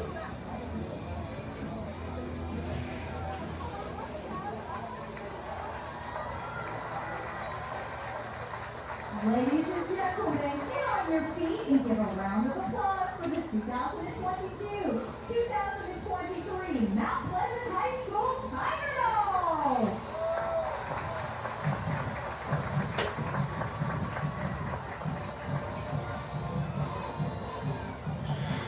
Mount Pleasant drill team marching off the field now after dancing along to their show tune. Always great to have the opposing bands and their corresponding drill teams out here for these games. Something you didn't see perhaps a whole lot of in a lot of these COVID seasons, but to have the drill teams, the bands, and now they're trying out their UIL show and all the fans. I mean, this feels like the first time in maybe a year or two that you've seen the opposing away side and most of the home side pretty much seat to seat filled out. It's nice to see. Again, this is their football game. They worked hard to get to do this. They don't get but 14 minutes for their ball game instead of 48. So they have to make it count. And there's a lot of kids, and it's good to see all the participation from all sides. Absolutely. And now we've got what's got to be the UIL show for Mount Pleasant here. And something I was talking about last week is normally you kind of have maybe just kind of a show you throw on for the first 2 games of the season, and then that's when you start trying out your UIL show. You do it in movements, maybe movement 1 for a couple weeks, then you had 2, then 3. But something I've been surprised with is how these schools are now quickly trotting out their UIL shows. So they want to show off all the hard work they've been putting in through not only August but part of July as well, and hard to argue with them. It's quite an apparatus they're putting out there. When I came to the stadium, I was noticing they were getting some of those ramps off of the trucks, and they brought some 18-wheeler rigs with it, and it's quite impressive.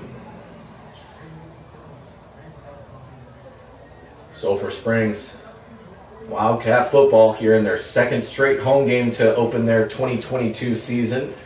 They host Mount Pleasant and lead at the half, 13-9, a 4-point lead for the Wildcats, and kind of became a game of holding on at the end of the first half. Sulphur Springs had a lot of the momentum early in the game, able to get a touchdown. Mount Pleasant getting a field goal, and the Wildcats got another touchdown before Mount Pleasant ultimately started to reclaim some of that momentum, getting another touchdown before the PAT was blocked. As a result, it's not a 3-point lead for the Wildcats, but 4. We've got about 5 more minutes until the Wildcat band comes out. So it looks like they'll just be doing the first movement of their UIL show from Mount Pleasant and their band. And we're going to take a break, and when we return, it'll be time, or just about time, for the Wildcat band.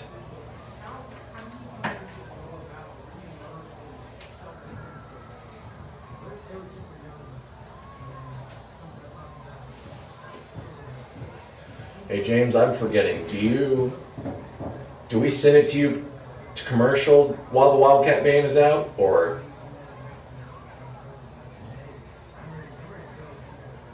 Okay. Yeah, I think we've got, like I said, they're going to do their first UIL movement, which is about 3 minutes, so it works out perfectly. So if you just want to keep it during commercial and then maybe send it back to me in 3 minutes. Yeah, might as well. I feel like I've said what I need to say. What about you, Tony? Well, I'm good. I'm just following along. The Mount Pleasant Go and Gold Band. Our 2022 show is entitled Pluto. That's some pretty good construction to hold all those kids. I know. Those ramps, to me, don't look that sturdy. That I've always been amazed at the logistical operation to bring all this stuff. Mm-hmm. I mean, not only do you need all the big yellow dogs to get the kids, you got to get big old trailers to get all this equipment. Big trailers and lots of parents. That's one thing. The last few years, I would watch from the end of the end zone because I'm talking to the referees and so forth, and I'm down there whenever they're getting ready, and it's amazing how many parents are down there pushing the carts around and all that. A lot of participation. It's nice to see.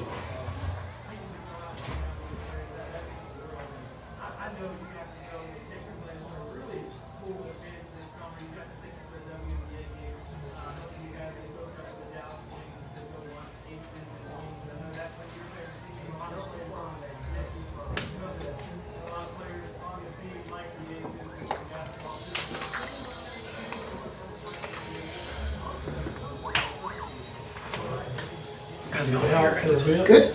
Yeah, we're out for a couple Okay. minutes. Going good? Yeah. How long do we have? Basically until the end of halftime. Okay, I need to go take my keys downstairs to Toby. Yeah, do your thing. I'll be back. You got plenty of time. Okay?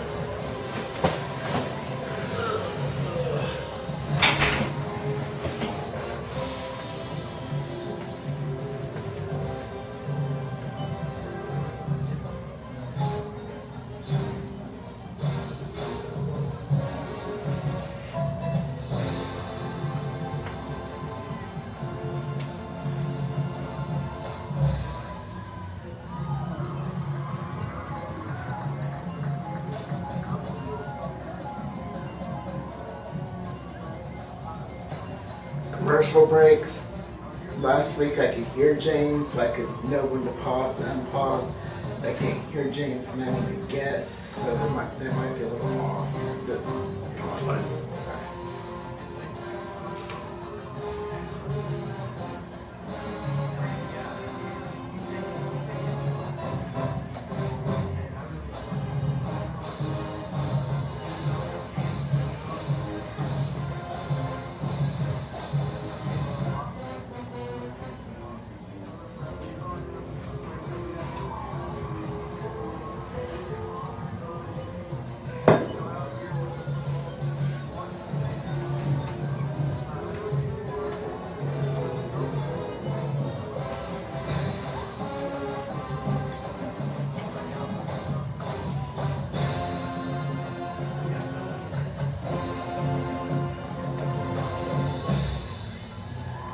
Perfect time.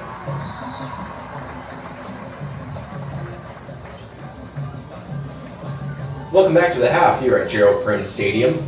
There's, well, let's say just about half exactly left of the halftime, so currently the Mount Pleasant Band wrapping up, or close to wrapping up, the first movement of their UIL show, and what a show it's been.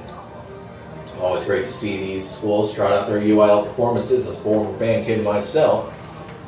But the Wildcat Band should be on the field here shortly. It's been a fun one here in the second game to open the season for Wildcat football. 2 straight home games. Definitely a far cry from last year, in which Sulphur Springs played 7 playoff teams, 3 non-playoff teams, and a vast majority of those games they played on the road. This season, though, 6 home games, 4 away games, only 2 road district games, folks. It's darn near unbelievable. And hope you all have enjoyed being at home here at the Prim these last 2 weeks, because the next 2 weeks, Wildcat football heads on the road next week. For all you non-football fans out there who follow Wildcat sports, I bet you were thinking, man, I can't believe I have to never go to Hallsville again. I thought the exact same thing. And then the football schedule came out. So imagine my surprise when I realized I would yet again have to travel to Bobcat country for the Wildcat football team 3rd game. That's the first away game, again next Friday at Hallsville. Same start time at 7:30 p.m. But the following week, traveling to Van Alstyne Those are two, by far and away, the longest trips you have to make of the season. After that, I think you just have to go to Maybank. And that would be the next furthest one. But a very favorable schedule this year. And wouldn't it be something if Wildcat football could, on top of getting so many games at home, then even more so, capitalize on that by starting their first 2 home games 2-0. What a start that would be. And I talked about with Coach Faircloth what it would mean to be 2-0, just not even a year removed from being 0-10. And only able to win, I believe, 3, if not 4 games in the 2 seasons before that. So, I mean, it's just been a tough time for Wildcat football, but to start out 2-0 would be unbelievable. It'd be huge, and Coach Faircloth said as much. But that was the Mount Pleasant Band, and it was great to have them here performing Movement 1 of their UIL show. Featured some great solos, great performances. But now they tear down and run off the field. And now it's just about time for the Sulphur Springs Wildcat Band. Man, oh man, that Wildcat Band, folks, under the direction of Spencer Emmert. They start to make their way onto the field. But before we hear from the band, well, before we see the band start marching, we'll have the Blue Blazes coming on. And something great about Mount Pleasant is some of their props include raised platforms. In fact, one of them being a raised stairwell that goes up pretty high, towering over the heads of a lot of these band students. But quickly they're able to move them off the field, so it must be on wheels. And wheels they are, in fact, on.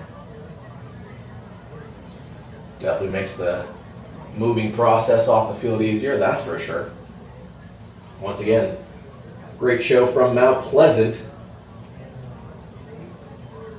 But now, it's just about time for the Blue Blazes. And Blue Blazes time it is as they make their way onto the field. We hope you all enjoy the halftime show for both the drill team, the Blue Blazes, and the Wildcat Band under the direction of Spencer Emmert. And we'll be back here shortly. But hope you all enjoy the half.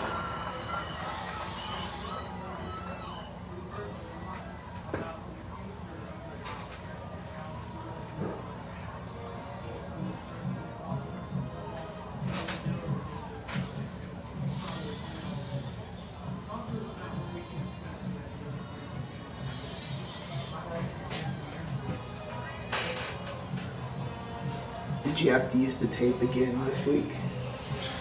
Thankfully, no, because I actually left the crowd mic last time. So no, I didn't.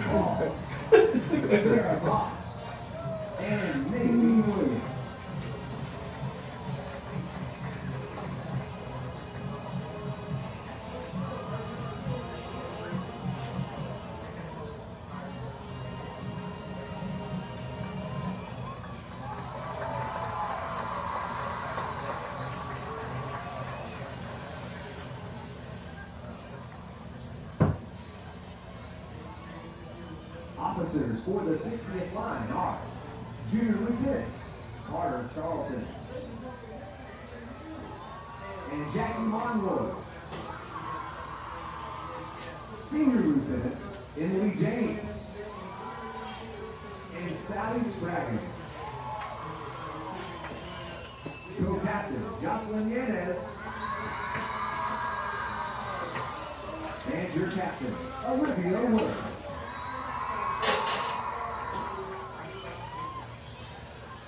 The Blazers would like to recognize their Spirit Girl of the Week, Lily Flynn. And their Outstanding Blaze of the Week, Allie Thompson. The Blazers want to thank their Spotlight Teacher of the Week, Mr. Gerald Draplin, and would also like to give a special shout out to their awesome and supportive assistant principal, Mr. Jared Wilson. The Blazers are under the direction of Meredith Dial and Assistant Director Sally Cogler. The Blazers would like to highlight their sponsors for the Clayton Hall, Kobe Drug. Homo Dana. You got it. Corner dropbacks. And cross-country communications. Now, join the Blazers as they take you on a journey under the sea.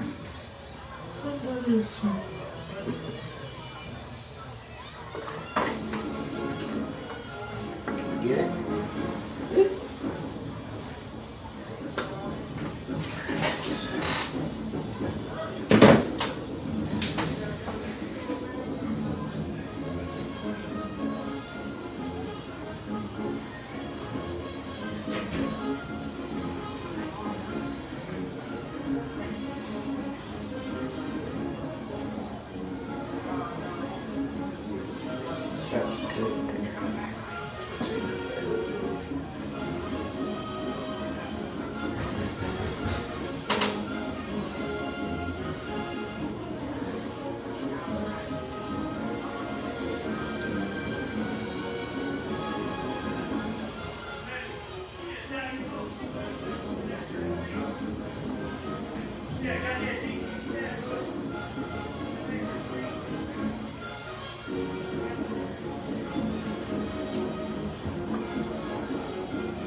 Sulphur Springs High School Blue Blazers.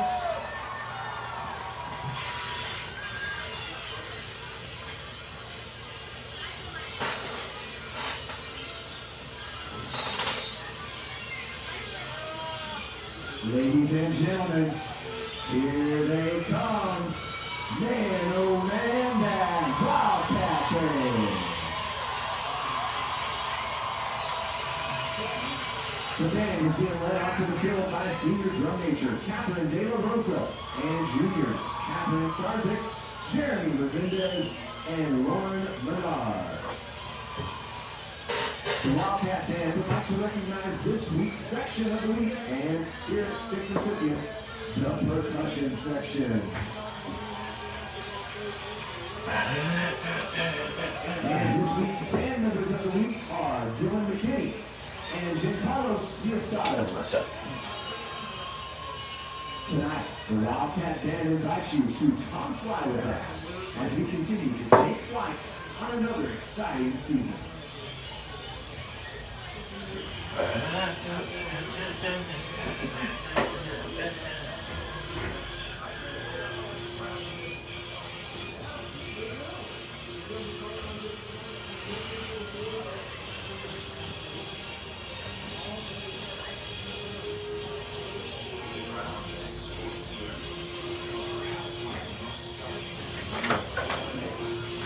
Welcome back.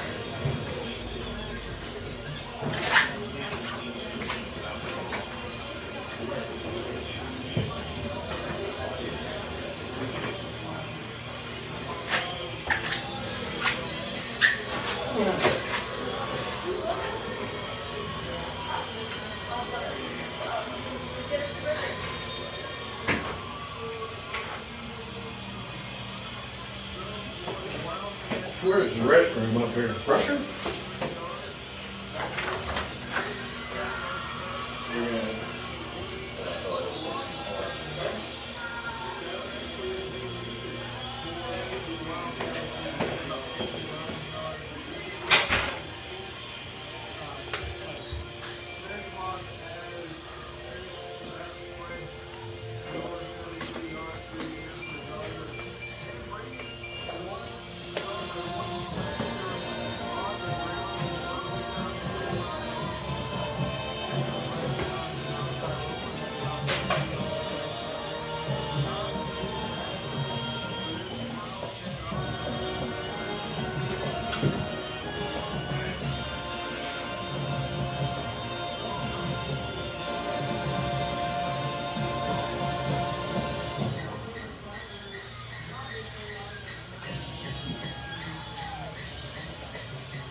Got my good old healthy supper, Diet Coke and M&M's. Full of nutrition. Made me what I am today. Shoot, my pregame ritual is fast food and a cup of coffee from Starbucks, so no judgment here.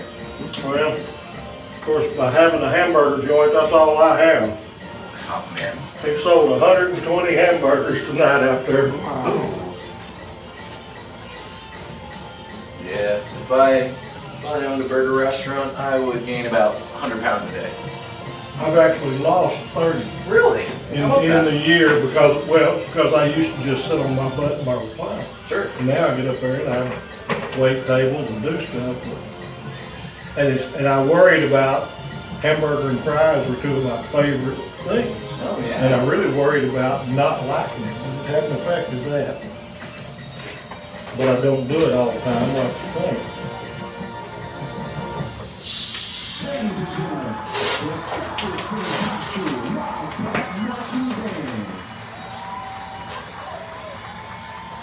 directors for the band are Spencer Everett, Elizabeth Bilecki, Cody Brown, Ricky Robinette, Zachary Griffin, Steve Proctor, We're not talking, are we? and Piper Pop. Tonight, solos are Catherine Sargent Are we on the air or not? Are we on the air? and Connor No. Curtis. Okay. Wait, yes. The band boosters would like to thank our patron sponsors. Tonight, please help us recognize our half-road sponsors. City National Bank, Bergen Highway Supply, Grocery Supply, Fidelity Express, Christus Mother Francis Hospital, and Sulphur Springs. We appreciate your continued support. This is the voice of the Wildcat band saying, "Go Wildcats!" What a show there. What a show there.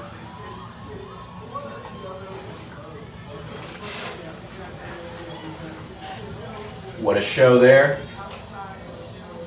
From the Wildcat Band under the direction of Spencer Emmert.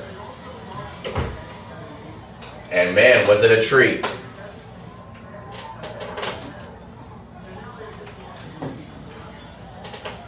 Always great to have the two bands out and that Wildcat Band. And it's going to happen between your two shows. I mean, you're gonna always kind of run into each other's time. You only get 28 minutes, 14 minutes between both bands, and you know, just it happens. Mount Pleasant took a little bit of time. They ran off the field, as band directors will tell you, run off the field. That's what my band director always said. But the Wildcat football team comes on the field, just about ready to begin the second half. So as a result, Mount Pleasant band taking a bit. Wildcat band went a little bit into the what would have been the third quarter, but instead, of course, they're going to let these bands get off the field. Sulphur Springs takes the field, and so does Mount Pleasant. And we are all too ready to begin this second half, as the Wildcat football team currently leads by 4, 13-9. It was always a fun thought amongst the officials that about flagging the band for being taking too long. And I've only seen it happen one time, but when you want to see a power struggle within an administration, you find out if the superintendent and the band director aren't on the same page, they clash, because they'll be told you don't take extra, and the band director might say, "Oh yeah, I will." Oh yeah, But, no, absolutely. You know, that, like I say, that's their Friday night, so they're going to do it. But it was always a topic amongst the officials. I'm not flagging the band, or you might, but I'm not. Well, and one thing I've talked about in previous broadcasts is I went to Allen, and you know, Allen fans are like any other fans in Texas on a Friday night. You know, they're of course there because they want their team to win for the community, but you know, they're there to cheer on the kids, you know, to have fun. But what was interesting was in a playoff game, we were playing DeSoto, and the officials blew the play dead and said, "Can the opposing band please stop playing while DeSoto is on offense?" And what had to be 30,000 Allen fans all stood up and yelled louder than I think that they had yelled up to that point in their entirety. Yep. And what had happened? DeSoto had 2 false starts, had to punt the ball away. So the moral of the story is, folks, you don't mess with the band. That's right. So Wildcat football on a short kick, trying to probably catch him off guard. Have it? Nope. No. Nearly had a good shot. Yeah, short kick there, just like you were talking about in the last half, trying to catch Mount Pleasant off guard. But they had the kick, and they had one opportunity because it hit the ground untouched, and we had a Wildcat real close, but he just wasn't able to maneuver and get it. I will say, though, perhaps I understand why you want to try it because you can really recapture momentum, but for all you college football fans, you probably heard about Nebraska leading by 10 and then trying to onside kick it, and whether you argue A plus B equals C, if you're super causational, that did lead to Nebraska ultimately falling in that game, but it wasn't the direct reason, but they did lose all that momentum. So, and perhaps you could argue the case here. I mean, the Wildcats lead by 4. All you have to do, I say it like it's easy, is get a stop on defense, but by kicking a really short kick, now they start with the ball on their own 40. Well, we got a good first down play of the defensive lineman. The quarterback tried to just stand up and deliver across the middle and got it knocked down. So 2nd and 10. McMinn takes the handoff, rolls left. He's got a running back, and he's got a little bit of green grass. In fact, 15 yards of it, or more than that. They'll give him 17 on the play, and just like that, in 11 seconds, Mount Pleasant is now on the Sulphur Springs side of the 50. Had a good tie-up on the cornerback, and they were able to maneuver around it and get that first down. 43-yard line of the Wildcats. It was, again, a misdirection where he faked the handoff right, rolled against the grain. So Mount Pleasant with a new set of downs, hands it off to their running back, and once again, that running back, he is so elusive. I mean, just able to kind of weave and his way through so many defenders, and before you know it, he's got 5 yards on that play. He got, looks like 6.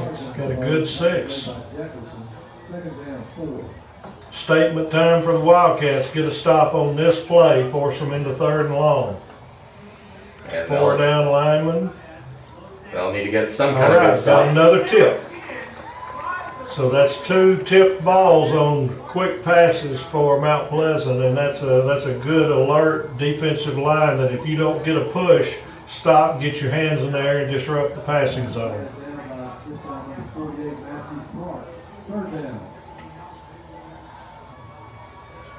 So after the incompletion, 3rd and 4 for Mount Pleasant. Potential big stop for the Wildcat defense. They've already gotten to McMinn in the backfield, and he has no choice but to throw it away. So 2 straight incompletions after a great run on 1st down, and now yet another big decision for Joe Cluley. No decision, he'll go. Yeah. My predictions are not very good today. He's going to play the field position game. So for what seems like the first time in an eon, he will not go for it. Mount Pleasant will not go for it on a 4th down. I'm actually surprised here. I thought they would try for the 4 yards. I'm pleasantly surprised. Let's see if they go ahead and kick it. Well, and you have to imagine, since this isn't the NFL and you can't just go recruit an Australian, you can only work with what you got. So if punting is kind of in the same footing as field goal, where you just aren't guaranteed a very long kick, maybe this is exactly what they need. Sulphur does not have anybody back, which is a good idea. Got a bad bounce for Mount Pleasant, touchback. That's a good break for the Wildcats. Well, and it was a good decision for Sulphur Springs, because something we saw last week, and you talked about this, was the fact that, they'd be punting it to Sulphur Springs, and so many times a player would wave it off just like it's going to bounce back into the end zone, it's going to take a good bounce, go out of bounds, and as a result, they lost on average 15 yards to start a drive. That's the difference in playing on turf and playing on grass. On grass, you got a 5 or a 10 yard bump either way, but when you're on turf and you get the right kind of point, you can have a 30 yarder. So the Wildcats get their first drive on offense here in the second half. They lead by 4, 13-9, and they started at their own 20. So they started with a handoff to Malachi Rowland, and I don't know that he got much of anything on that run. Maybe one. Yeah, it looks like they'll give him one on that play. You're exactly right, Tony. So making a 2nd and 9 for Sulphur Springs. It'll be interesting if we push the limits of Brady Driver on this in this second half, because I still think he's not 100%, and he's a big key in our offense. And so if he doesn't have his range, the defense can take that option out. Well, and one of the, and it makes total sense. Oh, delayed handoff to Malachi Rowland. He breaks one tackle, breaks the second tackle. He's at the 40. He's at the just about 45-yard line, and he will be brought down, but not before a gain of almost 30 on that one. Misdirection, perfect play. It's just the exact same play that went in the first half. Brady went out like he was going to sprint out, gave the underneath trap, and Malachi had nothing but open field and made the moves.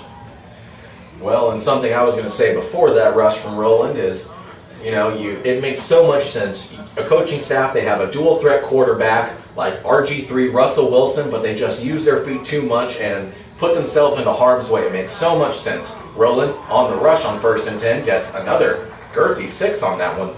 But so many times you see a coaching staff try and kind of take the rushing part out of a dual threat quarterback, and then for a lot of reasons, their entire game suffers, because then they have to rely solely on their arm, and that's where a lot of the magic comes from, was their feet. So you want to be careful to not be too conservative with a dual threat quarterback, because then, as we saw last week, you can really limit the dynamic nature of your offense. But 2nd and 4, they will once again hand it off to Rowland, and once again, that's going to be a first down. That's a first down. A Hootens Hardware first down at that. And the Wildcats. Well, the secret on the not using Brady is to hide it a little bit and not let the other team know you're not going to. Absolutely. If he still runs every once in a while, even if it's just to get to the outside and throw a pass, but that option is there. So it is you've got to hide it, but the defense has to think that it's still there. No, 100%, because just like you're talking about, if he's gonna, if all else fails, if he's gonna rush it, that's different than, a play immediately breaks down, he takes off, like that last week game, when which he got, 50 yards rushing on that first drive. Yes. Then your whole defense is thinking, okay, we've got a scheme around this, whereas if he occasionally takes off, then it's, we kind of have to factor that in on a 3rd down. Yep. Had a first down stop for no gain, Malachi up the middle. Now you got an empty backfield, so we're going to see what's going on here. 5 wide for Sulphur Springs. Driver looking left immediately, and he tries to get it to his wide receiver. That's number 6 on the play, Skylar Lewis. That is the player who caught the 44-yard touchdown pass, but there's a flag on the play. This can go either way. The receiver was on his knees when the quarterback came and popped him pretty good, and then our receiver got up and pushed him back. So this is obviously can go either way. And I guess on that, it's going to be Wildcats, but we'll see. I'm not guessing anymore. I'm done. I'm done. Dead ball, so it's going to go against Sulphur Springs because he was the retaliator. And they're marking it the wrong way. Yeah. Worst feeling in the world.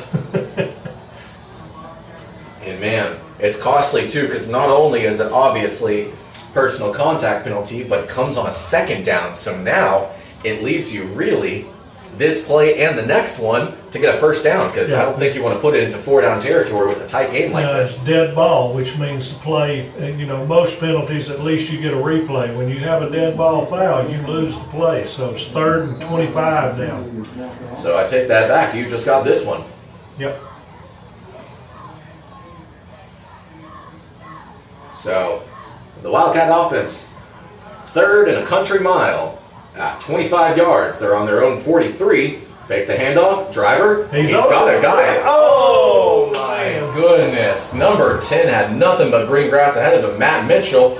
And I think that's just one of the classic cases of the wide receiver seeing all that green grass in front of him and just thinking about what he was going to do, and just let it pop out of his hands. So what would have been a big play for Sulphur Springs, instead, now they bring on the punt team. Perfect call. It would have been at a very minimum a first down, and it had every possibility of being a full touchdown. So broken heart there, but there's still a lot of chances. So Sulphur Springs punting away, and a high arching punt there from Driver, taken at the 21. It's starting to be returned past the 35 before he is taken down. And oh goodness, is there a fumble on the play? It looks like it. The Wildcats say they have it. And they have it indeed. Big play, big play.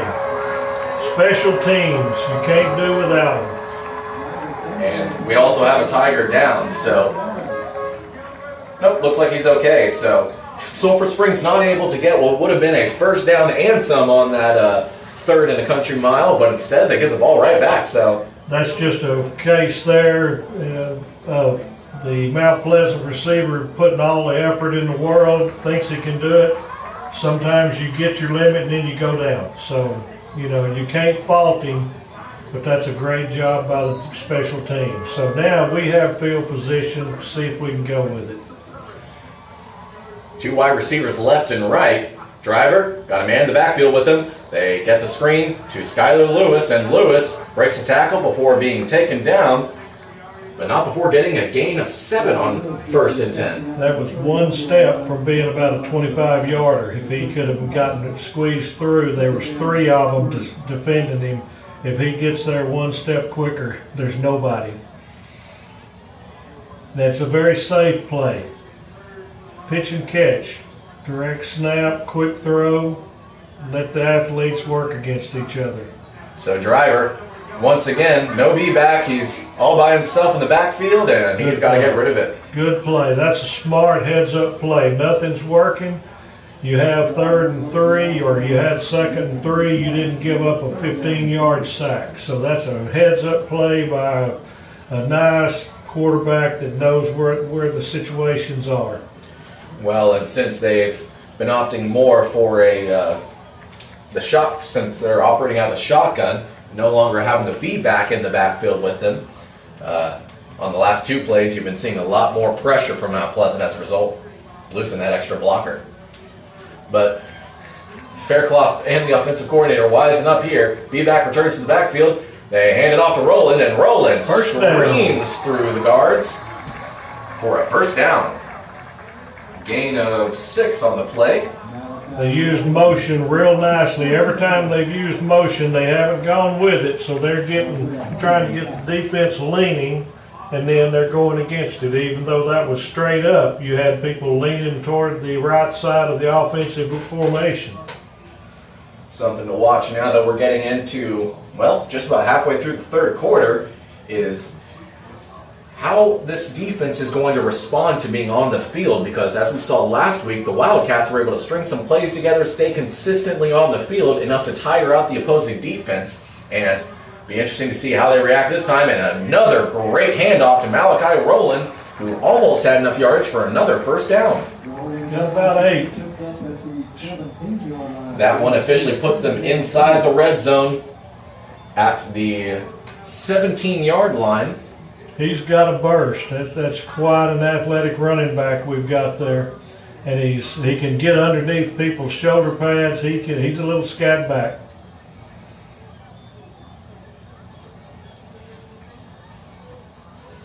Three wide receivers right for Sulphur Springs. 2nd and 2 at the Mount Pleasant 17. And over the head of Driver. He's got to go back for it. He's going to try and make something happen before throwing it out of bounds. Well, he did have a wide receiver in the vicinity. That one was a little bit more fortunate because he was trying to complete the pass, and a completed pass would have lost 6. So fortunate for the Wildcats there. We stayed with 3rd and 3. And that was just like on the previous chain of downs. Facing a 2nd and short. They just pass the ball incomplete, and Driver stumbles as he was trying to make his way towards the left side of the line.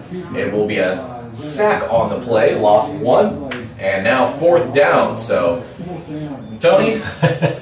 Nope, not going to do it. Not going to do it because I would have said we'd go for it, and here comes the field goal team. No, I think you kind of have to because, Yeah. you know, it's as we've been talking about, kicking field goals and PATs has been something of an issue for all four of the teams, Sulphur Springs and her two opponents over these two games.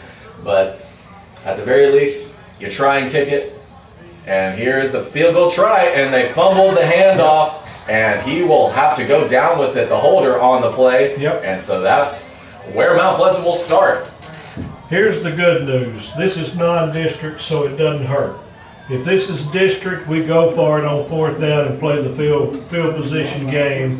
This is still early season. You're trying to gain your identity. And it's obvious if you go out this Wednesday to them, they're going to be practicing field goals again.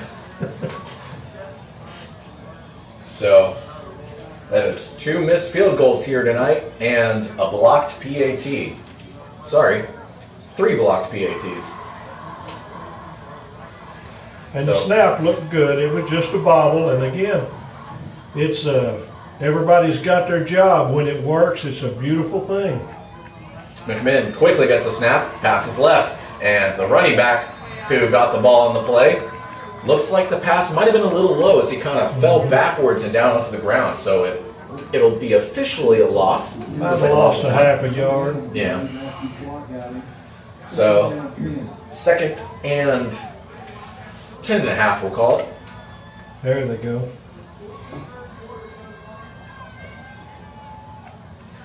We're staying with the 4 down linemen, so that's, again, we've seen 2 different looks in 2 weeks. 2 wide receivers right, and McMinn, no option, just as you were talking about those 4 down linemen quickly making their way, collapsing the pocket, and just as quickly McMinn had to take off with it, but on that one, unlike a lot of times tonight, didn't go for much, only a gain of 2, they'll call it. 3rd and long. That was an opportunity there where, just like they're lined up at the line of scrimmage, they kept the same depth and kept their lane. The quarterback had nothing, and then all of a sudden you pinch and get him. So that's good technique. Mount Pleasant going to try and convert and allow their defense a little time to rest. McMinn takes off with it, but he will be 2 yards short. Although I actually mark him 3. 3 short. 4th and 3. 4th and 3, and well, I don't see them going for it there. So maybe if I do it that way, they'll line up and go for it, and we can get good field position.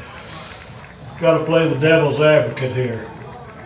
Now, this is a prime opportunity here where we've got to catch football. We're 65 yards away. If they miss this football and it gets a bounce, you could get in deep trouble. So we've got an opportunity to flip the field a little bit, but it means catch the football. they'll also really need to get some points on this next drive, Yes. and preferably a touchdown if they want to secure their position a bit better. Mount Pleasant, clean kick away.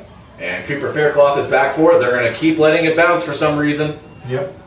Lost about 14 yards on the bounce, and it looked like they could have come up and gotten it. That's kind of a lost art right now. I mean, I know you don't want to make mistakes, but letting it bounce is a mistake. Well, I have to imagine that's what Cooper Faircloth was thinking, because it was him who was a sophomore out there, and then Jackson Air, a freshman. And I have to imagine Cooper was thinking, if this doesn't bounce a good probably 10 yards in front of me or more so I can basically just fall on it, Yep. I'm not going to come up with it, because all it takes is one bounce and it touches you through your legs, and next thing you know, it's their ball. Bad snap. Another bad Dropped snap. it, fell on it. 10-yard line. My goodness, so This kind of happened a little bit last week. We had good snaps in the first half, and in the second half we had a couple, so we need to settle this down. big loss there. It's almost a loss of 20 on the play. Yep.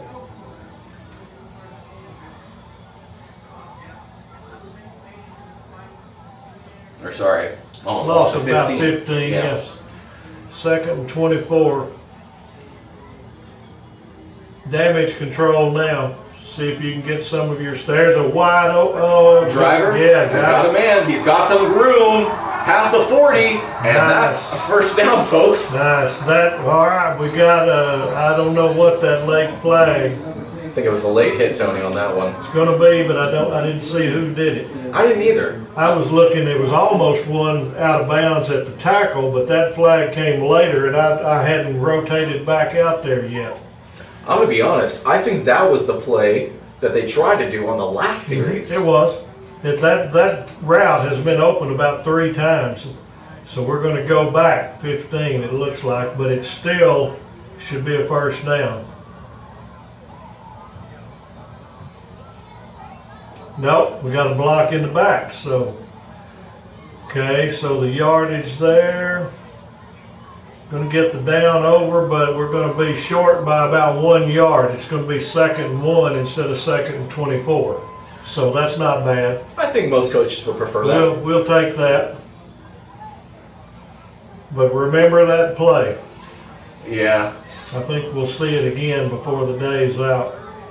2nd and 1 over 2nd and an astronomical unit. I think we'll take that. Now, they said they've got 3rd and 1 on the box, but I think it's 2nd. Driver keeps it himself, and he tries to get the yardage, but I don't think he got it. No, he will lose yardage on the play.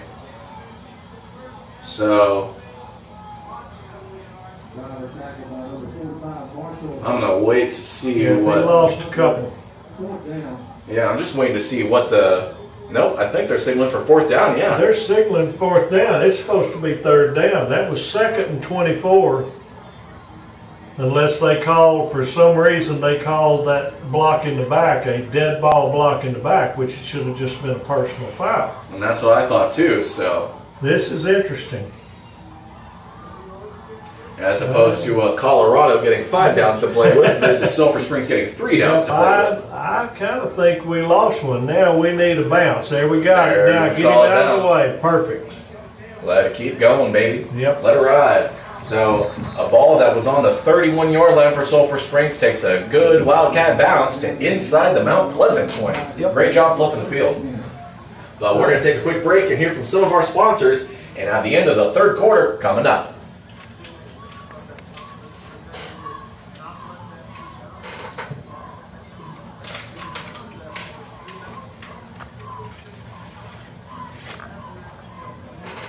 You got it. Just one. They're coming right back.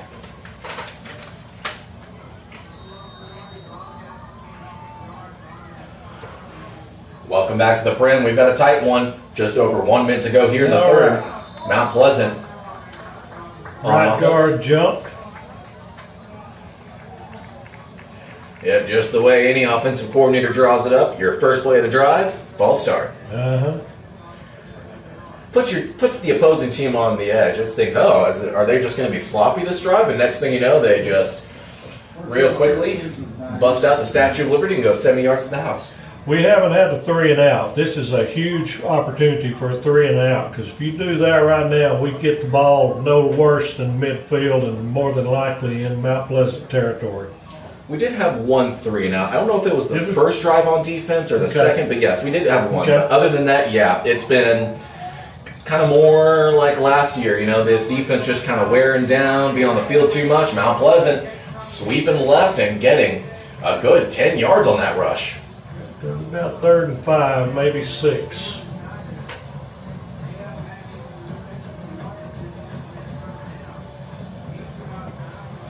Yeah, they'll give him 9 on the play, so 2nd and 6, just like you said. I forgot 2nd. Yes, replay. 4 wideouts. 2 each side, and they'll hand it off. And quickly, he is taken down. The Wildcat defense didn't bite on that one. They knew what was coming. They did. Nice penetration and then wrapped him up. So Big play. Loss on the play brings it to a 3rd and medium, 3rd and 5. See if they go misdirection. That's hurt the Wildcats a time or two. Everybody needs to play their zone. 3 wideouts right. McMinn looking left. There we go. He tries to break a tackle, but he is taken down by 2 defenders, and that is a loss of 10 on the play. And what a sack to get on 3rd down. A 3rd and 5 becomes Nathan Andrews was in on that, and they really wrapped him up. I'm not sure we'll get this punt off before the third quarter ends. It looks like maybe they just might. There's only 7 seconds left. Wildcats lead 13-9. And nope, I think Mount Pleasant's just going to let it run. Yep, triple zeros. And that'll do it for the third quarter as your Sulphur Springs Wildcats head into the fourth quarter of their second game of the season, leading Mount Pleasant 13-9. We'll be right back.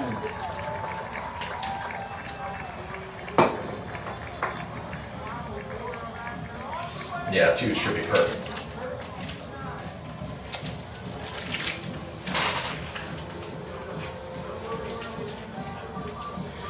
So I talked at Faircloth Wednesday and just totally botched it, just forgot to even mention it, but I emailed him and still haven't gotten a response, so not sure if we should just go ahead and cancel it. But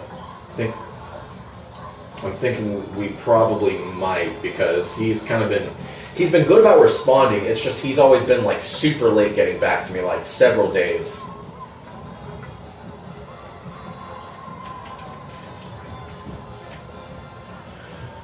Welcome back to the Coaches Show. Welcome back to the Coaches Show. I'm already thinking about tomorrow morning, folks. Getting a little ahead of myself here as we enter the fourth quarter at Gerald Prince Stadium. Wildcats football leads rival Mount Pleasant 13-9, or perhaps I should say rival in non-football sports, as these two schools have been district rivals for a couple of years now, up until this last year, with obviously Sulphur Springs moving down to 4A. And I gotta say, I'm not going to miss that district that they played in, you know, all the Hallsvilles and the Longviews and Marshall and, you know. Correct. But I got to say, I am going to miss playing Mount Pleasant. That's a fun one because that's the only team that we could play in a district where we could just hop on an interstate and go.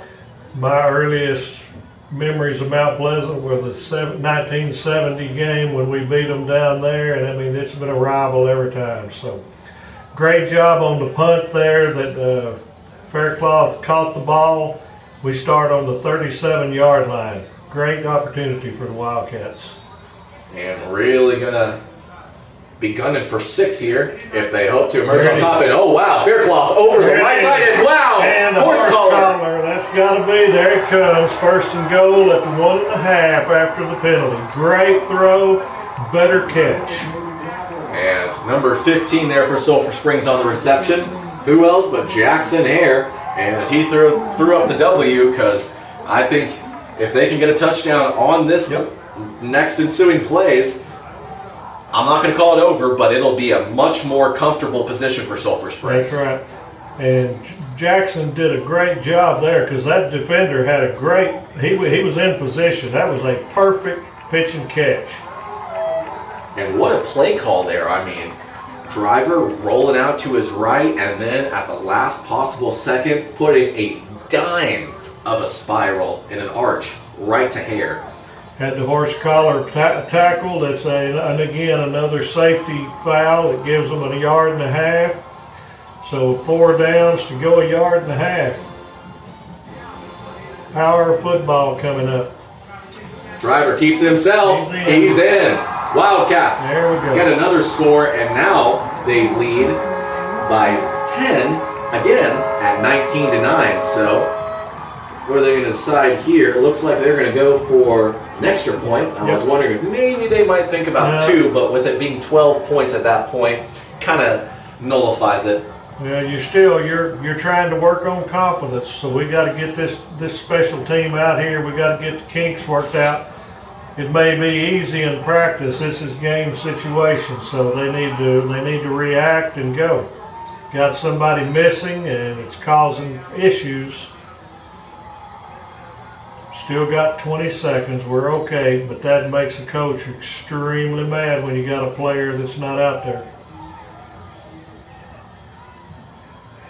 BAT is up, and it looks good, and it is good. So make it an 11-point lead for the Wildcats. That's now a 20-9 lead over Mount Pleasant. And that missing player was somewhat important. I think it was the snapper. I think it was, yeah. So if the snapper's not out there on an extra point, you've got an issue. We're going to take a quick break, and when we return, we'll see how Mount Pleasant responds. Now back to trailing, well, I was going to say back to trailing by 10, but now it's 11 points coming up.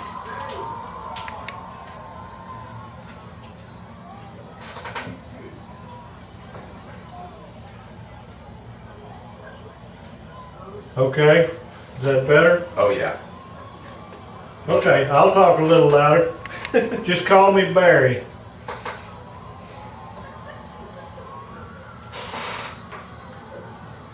Okay. You bet.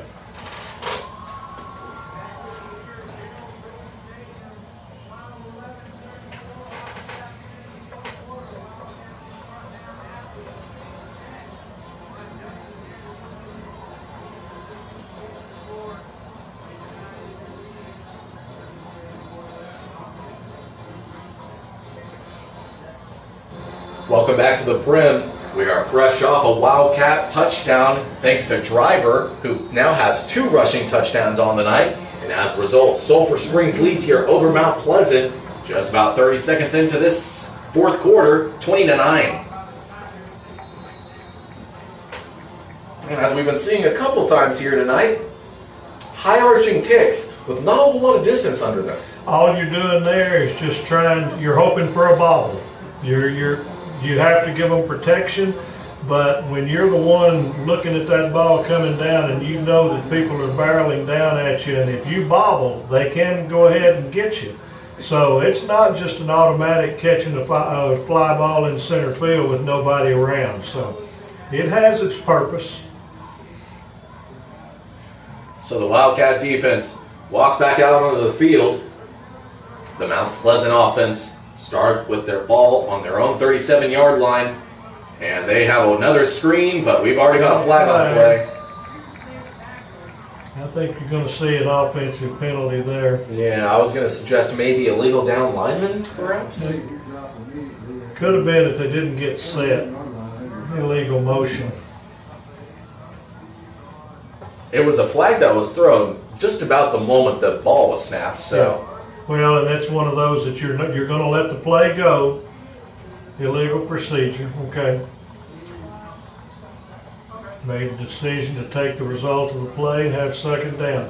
When you have a flag at the line like that and the play keeps going, that means it wasn't like a jump and so forth. That's going to be illegal procedure, illegal motion, something to that, 2 men in motion, but you let the play go. Have that way the defense has an option of a turnover or something. Tony, you're going to have to remind me because I'm blanking a little bit. It's not one of the penalties you see more often. Is that a 5-yard penalty? 5. So McMinn, quickly being pressured, has to kind of try and make something happen. He is rolling left in a big way, trying to get the ball downfield, and they'll say that a Mount Pleasant receiver came down with it, but will they say he was in bounds? I think they're going to give it. No. He left his spot, so incomplete. That's fortunate. Very good pressure from the defense. I would be ashamed to let him get off the hook and get a completion because that would have been about a 9-yard gain. So now we're at 3rd and 9. Another big play for the defense. Man, it sure would be something if not only Sulphur Springs get a stop here, but even a field goal from the offense. That would... Well, I think we're getting a little confidence on the passing, so I think if you get a stop here, you might see another little set of throws. No reason not to. And McMinn Nice. throws to a tight end over the middle, and for a nice gain. I mean, that's got to be the better part of 20 yards on that one. That's a good-looking tight end there, too. He's quite the athlete. He's got some weight to him where you don't necessarily want to get in his way. An explosive play from the tight end going for over 20 yards. I believe that's 21 on the play.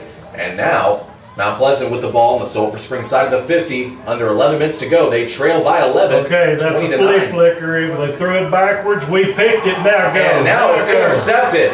Wow. All right. So, something of a disaster play for the Tigers on that one. Absolutely. That was an intentional backwards pass, and they bounced it. They're wanting the defense to relax. Our guys stayed focused. It was a poor pass, and we got the turnover. So there was nothing good about that for the Mount Pleasant. Everything good for Sulphur Springs. All right. So, let's talk about this, Tony. So, there's under 10.5 to go. The Wildcats lead by 11. A field goal would put them up by 14, a 2-possession game, and when you consider the PAT issues both of these teams have been having, I mean, that could even be really a 3-possession game. Mm-hmm. So, again, even a field goal on this one may just put this game out of reach for the Tigers. I think you're just going to see us work a little and try to move the clock. Malachi's got a good start. They made a good recovery on him, just a 3-yard gain. Tony, why don't you tell myself and the good listeners what constitute a player being ruled out of bounds? Because I thought on that one they were going to stop the clock. Well, if they had stopped his progress, then the clock would keep going, and I think that's what they ended up doing there when they spun him. So if you've got his progress stopped, just because you land out of bounds, that doesn't mean that it's an out-of-bounds play. Okay, because that's what I was wondering. Driver trying to look for options. He instead quickly leaves the pocket, and he is not going down, folks. It's taken 2 Tigers to take him down, and it took them about 10 extra yards to do it, too. Right, that's his best power run of the night. He wasn't going to be denied there. That's another first down, Hooten's Hardware first down for the Wildcats. And the new set of downs brings them to the Mount Pleasant side of the 50. And something I was talking about as the third quarter kind of got underway was what the Mount Pleasant offense not staying on the field consistently does to their does to their defense. And you're kind of starting to see it. You're seeing some hands on hips, and if they can keep pounding the ball downfield, you'll definitely start to see that attrition set in. Nice cutback by Malachi there. Got a gain of about 5 yards, and there really wasn't much there, but he's so quick and was able to plant and go against the grain. Got under everybody's pads and made a nice gain out of really nothing. We're getting in that territory where we could be looking at one of those passes too. I'm thinking it might be coming on this one. 2 wide receivers right, and nope, it won't be coming on that one as it goes over driver's head, and Mount Pleasant comes down with it. So just as quickly as Sulphur Springs gets the ball, they hand it right back to the Tigers. That's something we got to get solved is that snap. When you're in the shotgun all the time, you've got to be able to count on a good pass back to the quarterback. So I believe our center is a freshman, which is an extreme compliment to that young man to be in that position, and it'll be great for longevity, but we've got to have it. So now we're talking about how Sulphur Springs had a great opportunity to potentially put this game on ice, but now Mount Pleasant has an opportunity to get right back in it. So once again, the onus is put on this Wildcat defense to show these 2 schools, themselves and their opponent, who they are. McMinn staying in the pocket. Now he has to escape. He tries to get a pass, and a beautiful pass he got to his running back. He's got green grass. He's inside the 10, inside the 5, before finally going out of bounds. And now the Tigers have a really good chance of getting right back in this one. They trail by 11, 20-9, under 8.5 to go, though, and they just broke a big play for what had to be 30 yards. It looked like we had good containment, and then all of a sudden he broke out. Had an extremely nice touch. He just kind of threw a jump shot over a defender. The receiver caught it in stride, and the lane was there. Mount Pleasant, was going to hand it off to the right, but instead false start. Going back, that's right. So that pushes them outside of the 10, and as I've been joking, as an offensive coordinator, you never want to start a drive with a false start or some kind of penalty, but on top of that, the absolute last place you want to be penalized as an offense is inside the red zone. That's right. When you're first and goal, you don't want to move it outside.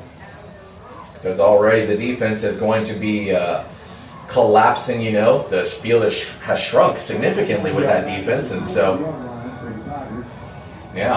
by pushing it out, you just give the defense more to play with, really. They haven't run any misdirection plays this entire quarter, so let's see what happens here.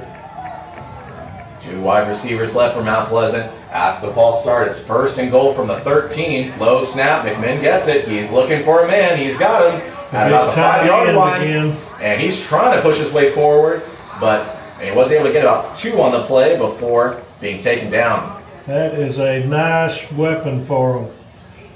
Got a Wildcat down. Yep, Wildcat down, so we're going to take a timeout. Nope, he is okay. Glad to see it. I believe that's 48? 48 or 46. These numbers, I'm going with you to the eye doctor. Yeah, it's time. So you have 48. That's Matthew Clark. Never what you want to see, one of your captains down.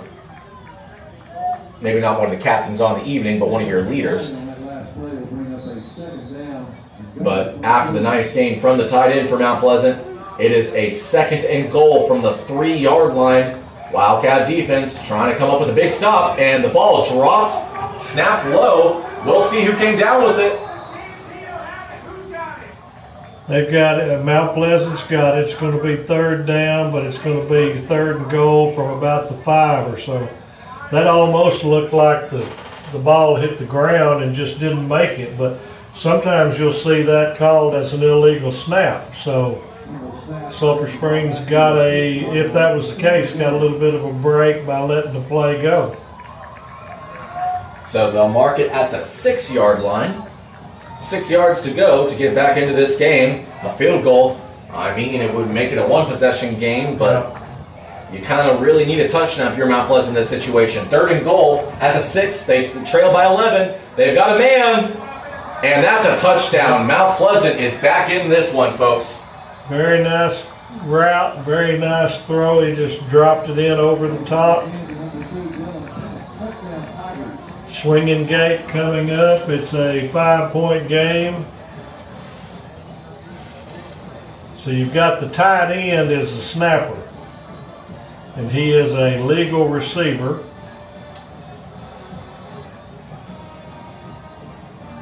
All of your linemen are to the left.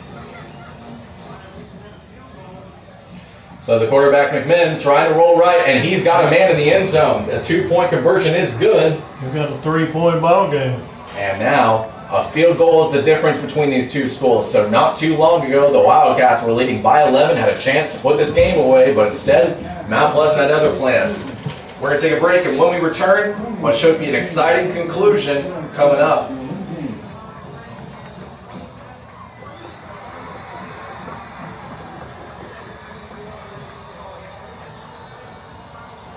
$7-12. Yes, sir.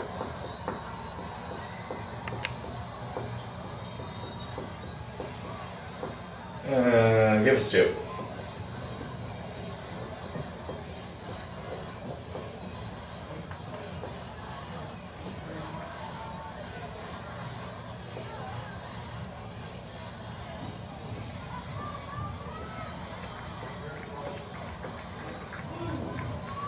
Yeah, we don't need to be that deep.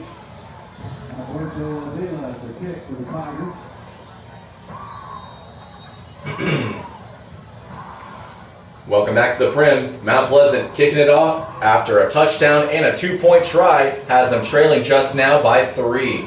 They successfully kick it off to number 17, Tristan Hankins, at the 31-yard line, so that's where Sulphur Springs will start. Big drive for the Wildcats now to prove themselves worthy. Use the clock, get some yards, get some points out of this game. Mount Pleasant had a good drive. We need an answer. Especially now that an 11-point lead has dissipated to a slim 3-point margin. And really, we said it last drive, but the Wildcats really need to get a touchdown now, because a touchdown, not to mention trimming off 3 to 4 minutes, would put this game away. Remember that little Driver keeps it himself. He's rolling left. He breaks a tackle before being taken down by 3 Tigers. Only about a 2-yard gain on the play. Yeah. I think it's time to let Mr. Malachi have a reverse trap going in there against the grain. We haven't seen that one this half.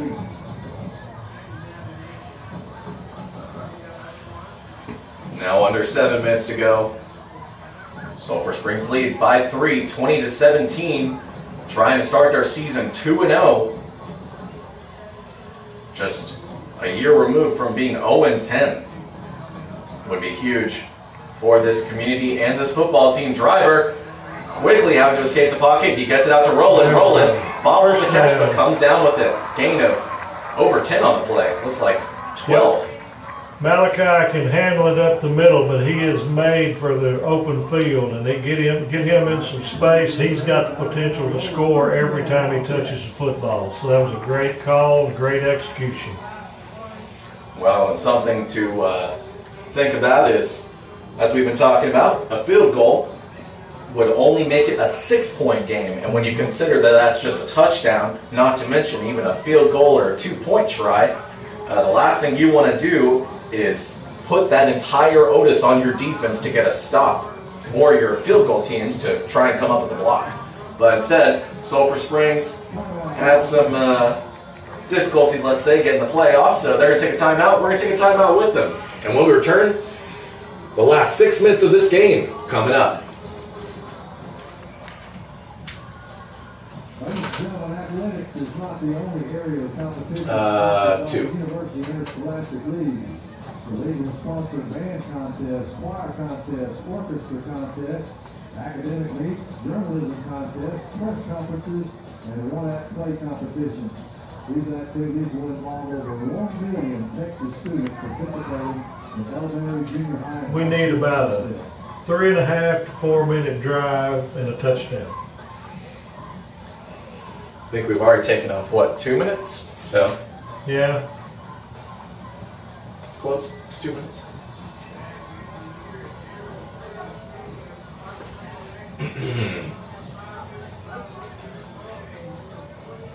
Welcome back to the Prim. Wildcats hold on to a slim edge at 3 points over Mount Pleasant. 20-17, but Sulphur Springs does have the ball. It's 1st and 10 on their own 45, and false start on the play. There wasn't anything look good there. Well, I think the offense was itching to get the play off, and the refs, I don't We're think. waiting to I get think the- that's a redo. I think that the ref Yeah. has not really put the ball in play. Yeah, It's not I going was to about make to say. Mount Pleasant coaching staff happy. Malachi gets the handoff, and he runs into a brick wall. No gain. In fact, they'll say he was about a half a yard loss on the play. So definitely not what you want. Game on the line. Trying to start your season off 2-0. And to get a second win against a rival, Mount Pleasant, would be huge. The only thing good about that play is the clock's rolling. Now we need to try and not be snapping the ball till inside about 5 to 7 seconds. Clock management. Nope, they're going to snap it off quick. There's a and reverse. a reverse. He's got a man all alone. He has got it. Wow. 45 past the 35, inside the 30, and wisely he stays in bounds. No, they got him out at the 28, but that's still a first down. It's a great call, great execution. I didn't see, in all honesty, who threw the pass, but it was so wide open it almost looked like it would never get to him. Yeah, it was almost like that play on a couple of drives ago when Brady just had a wide receiver all alone on that running back curve out the flat, but just got too excited, couldn't come down with it. But on that one, no question. So it looks like we had a Tiger down on the near sideline here on the home side. So But once again, the theme of the game is misdirection. Each side is having it's hitting them, and nobody's been able to really stop that, which is a credit to the offensive staff on each team.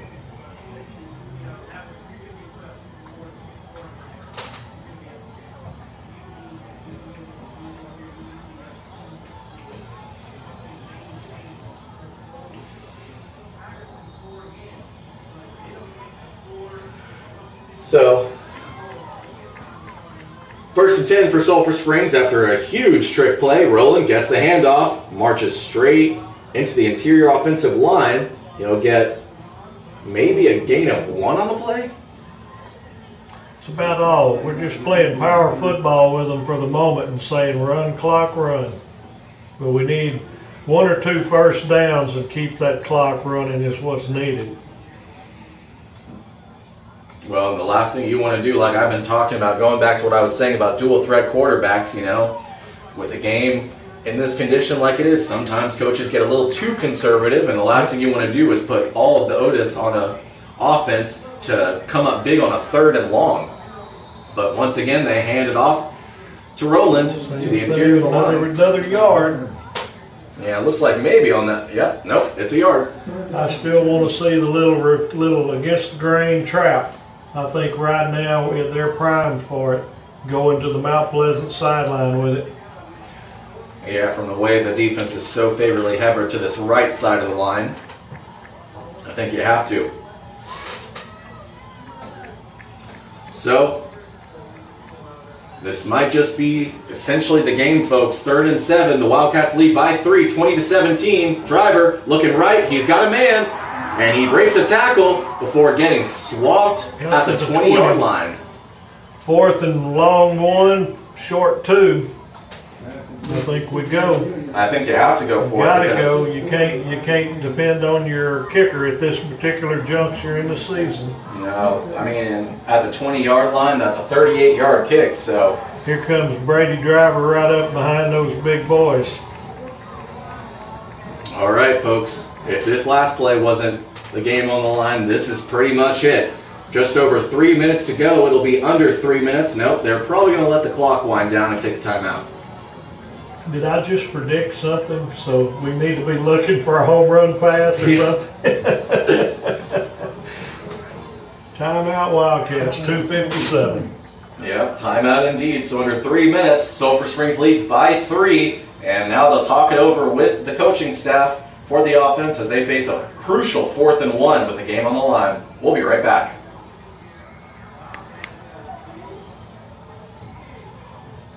Yeah.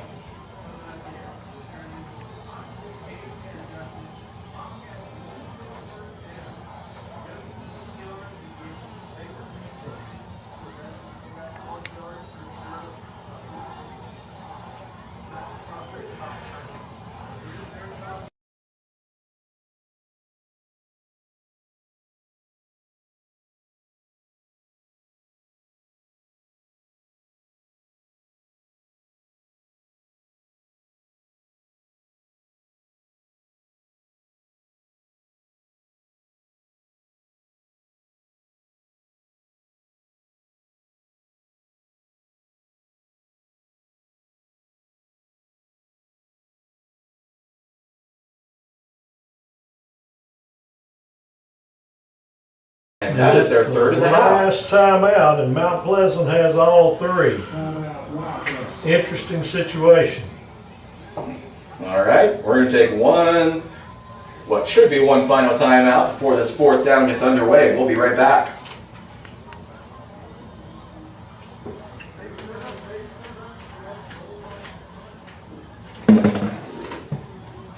Just one.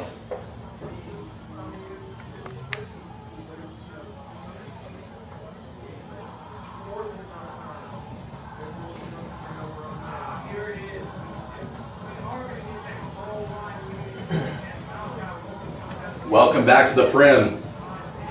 The game is on the line, folks. The Wildcats lead by 3, 20-17. 2:57 left to go in this game. Sulphur Springs has the ball on a 4th and 1 on the Mount Pleasant 19-yard line. Even one first down could really put this game in a better position for the Wildcats. Driver will take it himself, and he will have the first down. A huge first down, and you know, folks, because that Mount Pleasant sideline stays seated, and Sulphur Springs fans on their feet now, as this game is in a lot better position for them. But unfortunately for the Tigers, as a result of getting the first down, Coach Cluley has to take a timeout. So, you best believe it, we're taking another timeout, folks, with them. We'll be right back.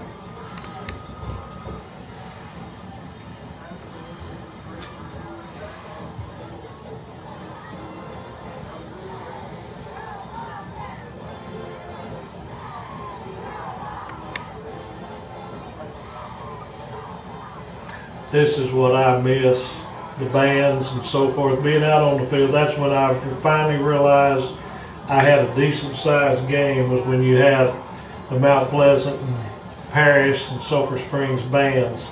You talk about they tried to go ahead.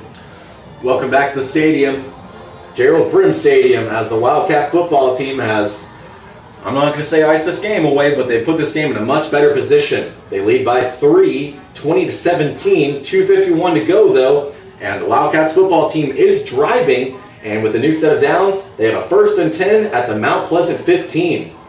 You forgot to tell me good call on the Brady driver up the middle. I'm sorry. I'm right. 1 for 12 today, and you missed your opportunity. So they'll hand it off to Roland, and Roland just screaming towards the end zone for a touchdown. I don't know if he made it. Yeah, I guess he did. I thought the line judge was going to call him out at the 1. All right. It honestly looks like until you stopped talking that he was still thinking about it. Yep. Well, folks, I know not to call a game over when it's over, but that should just about ice this one. If they hit this PAT, it'll be a 10-point lead with 2 3/4 left to go. 26-17, Sulphur Springs currently leads. They get the PAT off, and it's good. So there we go. Make a little better. A 10-point lead for the Wildcats at 27-17. Wow. Wow, Tony. They did what they're supposed to do right there.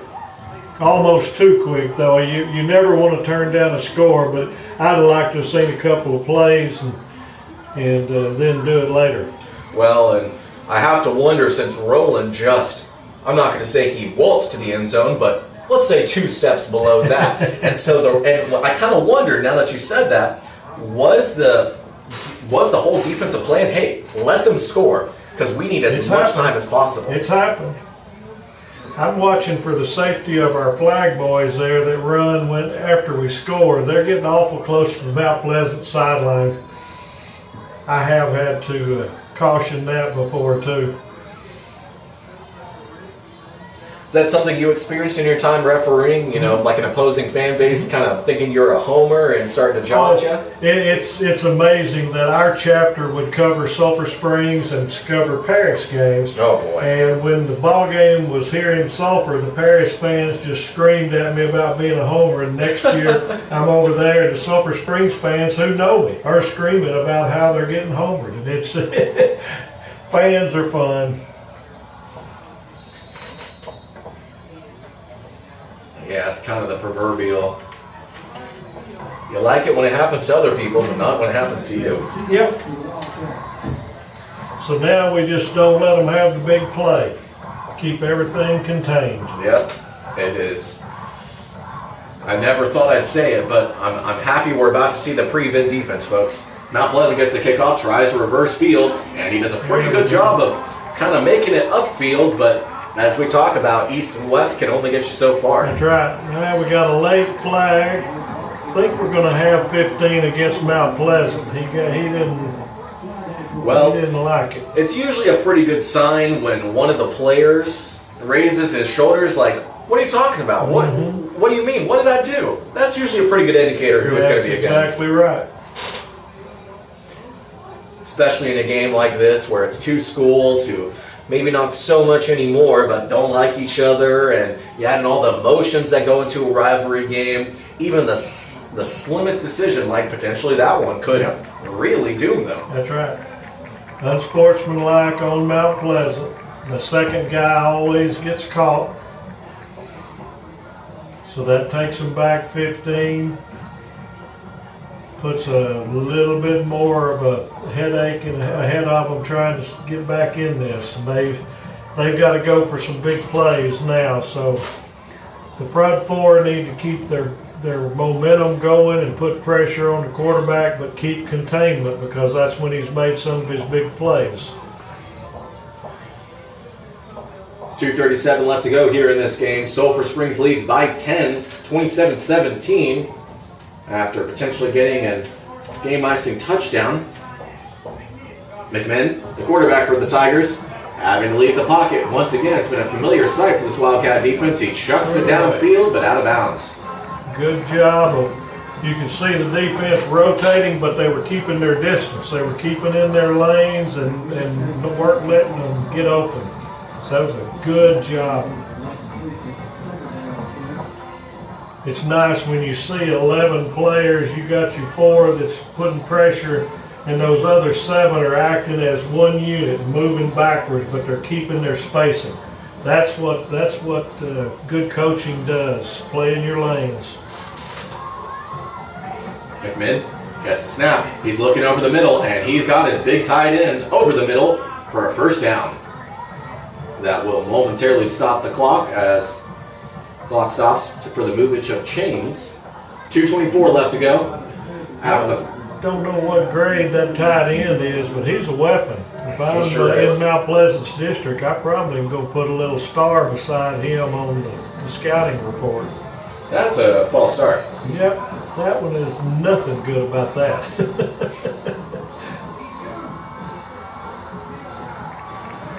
Yeah, it's usually not great because, you know, a lot of times you'll see an offensive lineman and they'll kind of like, you know, they'll get called for a false start, but then they'll like try and like play it off like nothing happened. But on that one, he did it, and then not even a second later, he just stood up. He didn't even try. He just knew.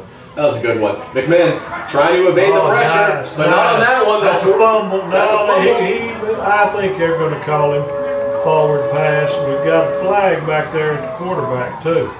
Yeah, so we'll see what the call on that one is. Maybe the way that they brought him down was illegal. I'm thinking that's going against the Wildcats back there. I don't know if they might have had a horse collar on him or a face mask, something like that, but they twirled him pretty good. There wasn't anybody but the quarterback there, so they're not going to... Nope, they called intentional grounding. Okay. Wow. That's a break for the Wildcats. The flag came out early, which is what threw me there. Usually intentional grounding, you throw well after the play's over with and you see that the ball get to the line of scrimmage. So that's what threw me. No, and I thought so too. That's what kind of confused me as well. Break for the Wildcats. McMinn trying to take off himself, and he's got some green grass to work with. Trying to stay on his feet, but as a result, he will be met quickly by a couple of Wildcats. Not enough for a first down as he faced a 2nd and 28, but 3rd and 7. Made up quite the amount of difference. Only 2 timeouts left, so the clock will roll once they start it. They're seeing if they get a big play before they use up a timeout. 1:30 left to go here in this game. Wildcats can practically smell the 2-0 start, and there it is. Pick 6, folks. He is going to the house. 20, 15, 10, 5, touchdown, Sulphur Springs. And folks, that's game. And you know it's the infamous number 27 with no name. No. The man with no name. The man with no name has had a heck of a game. Yeah, I think that's the outlaw. Isn't that the outlaw Josie Wales? That's it. Well, yeah, folks. Now, with a good PAT, Sulphur Springs will have double the score at Mount Pleasant. They currently lead by 16, 33-17. And Tony, be honest with me, when it was a 3-point edge, did you see this happening? Not to that extent, but I still had confidence. No, I did too, 100%. But I figured Mount Pleasant would probably get a touchdown that last drive, and then it would come down to the onside kick. I thought our defense would hang in there. You always like to see the pick 6. Good execution on the extra points. So getting a little practice here, getting a little confidence. That's good. Yeah, I guess I'm a little too used to the college and professional game because anytime you have just like those situations, a 10-point lead, it's a lot of times a given that the defense is going to give up that touchdown, but then the ensuing onside kick they won't cash in on. Yep. Well, and that's the problem with onside kicks is because it's usually like, okay, this team is trailing by 3, just like I was talking about, and there's a minute to go in the game. Like, everyone, their mom and their dog knows it's coming, so that's usually why it's so intensely unsuccessful because it's just anyone can guess it's coming. Yep. You lose the element of surprise, and that's the whole thing. So, 74 seconds away, folks, from your Wildcat football team starting off their season 2-0. And again, a far cry from last season, which they were in a lot of games, but coming off an 0-10 season to start off 2-0, and granted a lot of that comes with moving down to 4A, but still, one of those opponents being 5A Mount Pleasant, it's It's been a really fun one through these 2 weeks. And this is a better football team than we saw last week. We scored more points against a better team. Yes, we gave up a little bit more, but 6 of them were on the big play. So we're headed in the right direction. We've got some building blocks in place, and it'll be interesting. It'll be a fun week of practice. Kicker Uriel Santa Cruz, who was a part-time kicker last season, set to kick it away. And it'll be another short one to go straight to a Tiger, and Tiger does come down with it, but not the one who Not caught the the fair one that catch. signaled, and that's exactly the reason on some of those kicks like that. And he fell to the ground, but that would have been a case where one player gave a fair catch signal, the other player actually caught it. That signal counts for the whole team. So you've got to be on your toes there. So after the fair catch for Mount Pleasant, they'll start what has got to be the final drive of the game here at their own 35-yard line. They trail by 17, a 3-possession game, and this one all but in the books. The Tigers, led by head coach Joe Cluley, going to look to get something positive out from this final drive, especially to not head into the film review with the last thing on their minds being that pick 6. That's definitely not what you want. You want to leave the game with something positive, even with the loss, because it's something to build on. That's right.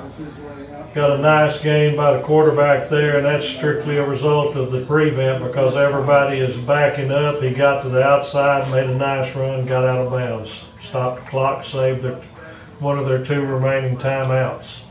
Well, and it was so funny because when I was in college and I went to Texas, when I was at Texas, we went to the Sugar Bowl, and they had a very slim lead over Georgia in that game, and I was really upset because Georgia went down and scored a drive, and I said after the drive, why do they call it prevent? It doesn't prevent anything. Yep. Prevents you from winning a lot of times. Yeah, no kidding. But, it does exactly what it's supposed to. It keeps everything in front of you, just as you were talking about. It keeps the back 7 or back 8 all moving as a unit, so even if they do get a completion, there are half a dozen guys or more swarming to the football. I'll be interested to see what we do on defense next week, with whether we stay with 4 or come back with 3 on the defense on the down lineman. Yeah, and playing another one of our non-football rivals in Hallsville at that. Mm-hmm. And I guess it would have to be 2018 as well, the last time we played Hallsville, assuming, of course, they were in the district at that time. I kind of think they were. I would think they'd have to be because that district traditionally, from what I've seen, is what it is now. Mount Pleasant, Marshall, Hallsville, the I-20 district essentially. Sprinkle in Mount Pleasant and Texas High, but then you also add in or subtract Tyler and White House. Yep. And Longview, depending on sometimes they went up or down a classification. So why they don't just do the I-20 district and the I-30 district? Too simple. Too simple. Too simple. Gotta be. Yeah, they were like, hey, Sulphur Springs, they're like, 60 miles east of Dallas? Why don't we put them in a district with Anna? We wanted a district with Mount Pleasant being the east and Royce City the west. And they could have had it, but it never materialized. Well, I imagine there were a couple years there when it was Mount Pleasant and Greenville and Royce City, but then you kind of added and subtracted Texas High and I'm sure others as well. Again, Texas High was always the thorn. First down, 20 seconds. Mount Pleasant trails by 17. These folks just waiting for the 000 so they can officially celebrate a 2-0 start to their season. And man, what a start it has been. As we were talking about, you play 10 games in a season, and to get 6 of them at home, and on top of that, to get those first 2 games at home and pick up 2 straight wins, it's huge. It's huge for a team. Yep. And it doesn't look like they're going to call a timeout. It's useless, so hopefully this will be the last play. And it is 2-1. 000's on the scoreboard, and Sulphur Springs fans on their feet cheer on a football team that started 2-0, a year removed from being 0-10. So the football players, the fans, and everyone here in Sulphur Springs is no doubt excited about where this team is headed.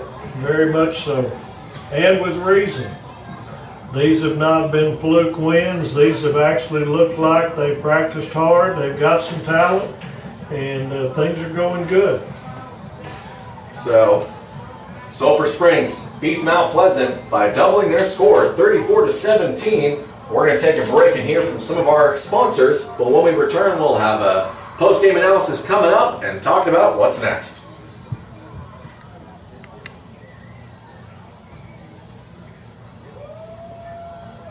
Yeah.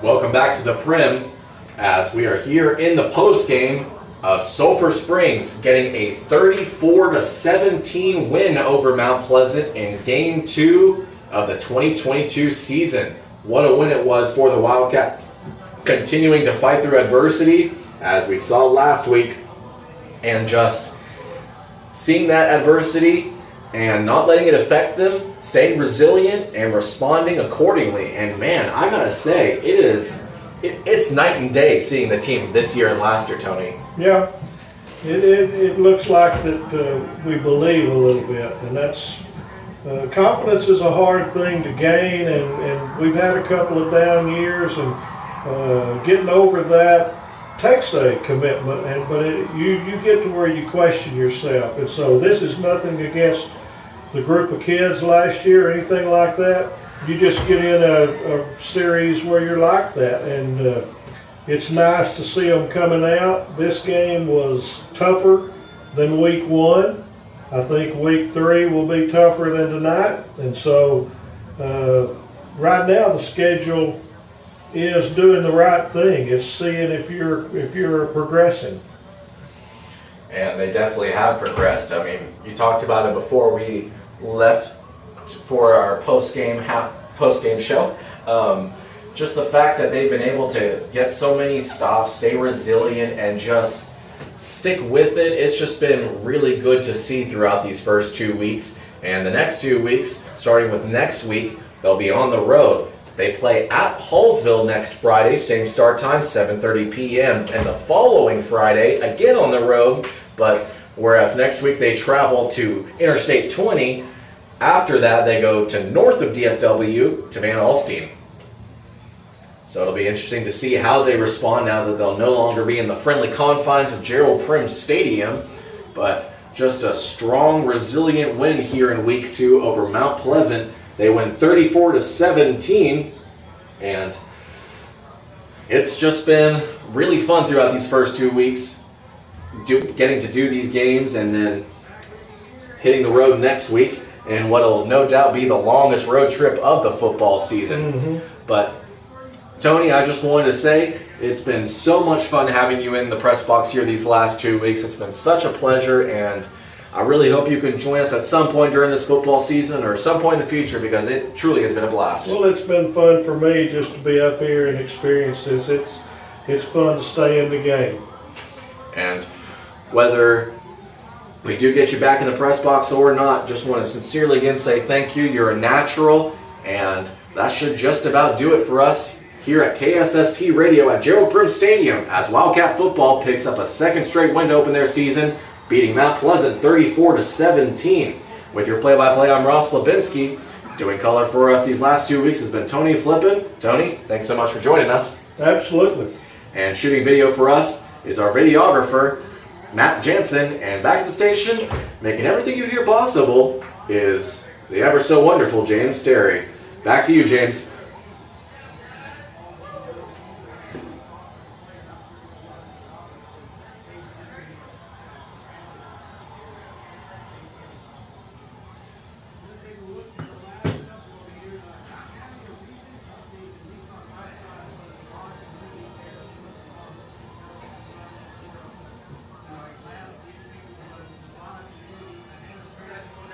Yeah, I think it's safe to say now.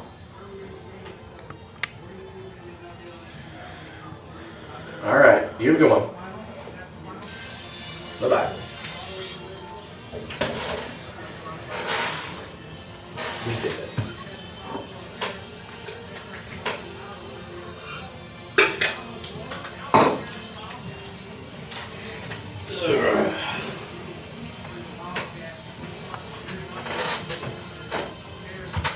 Lights on in 3, 2, 1.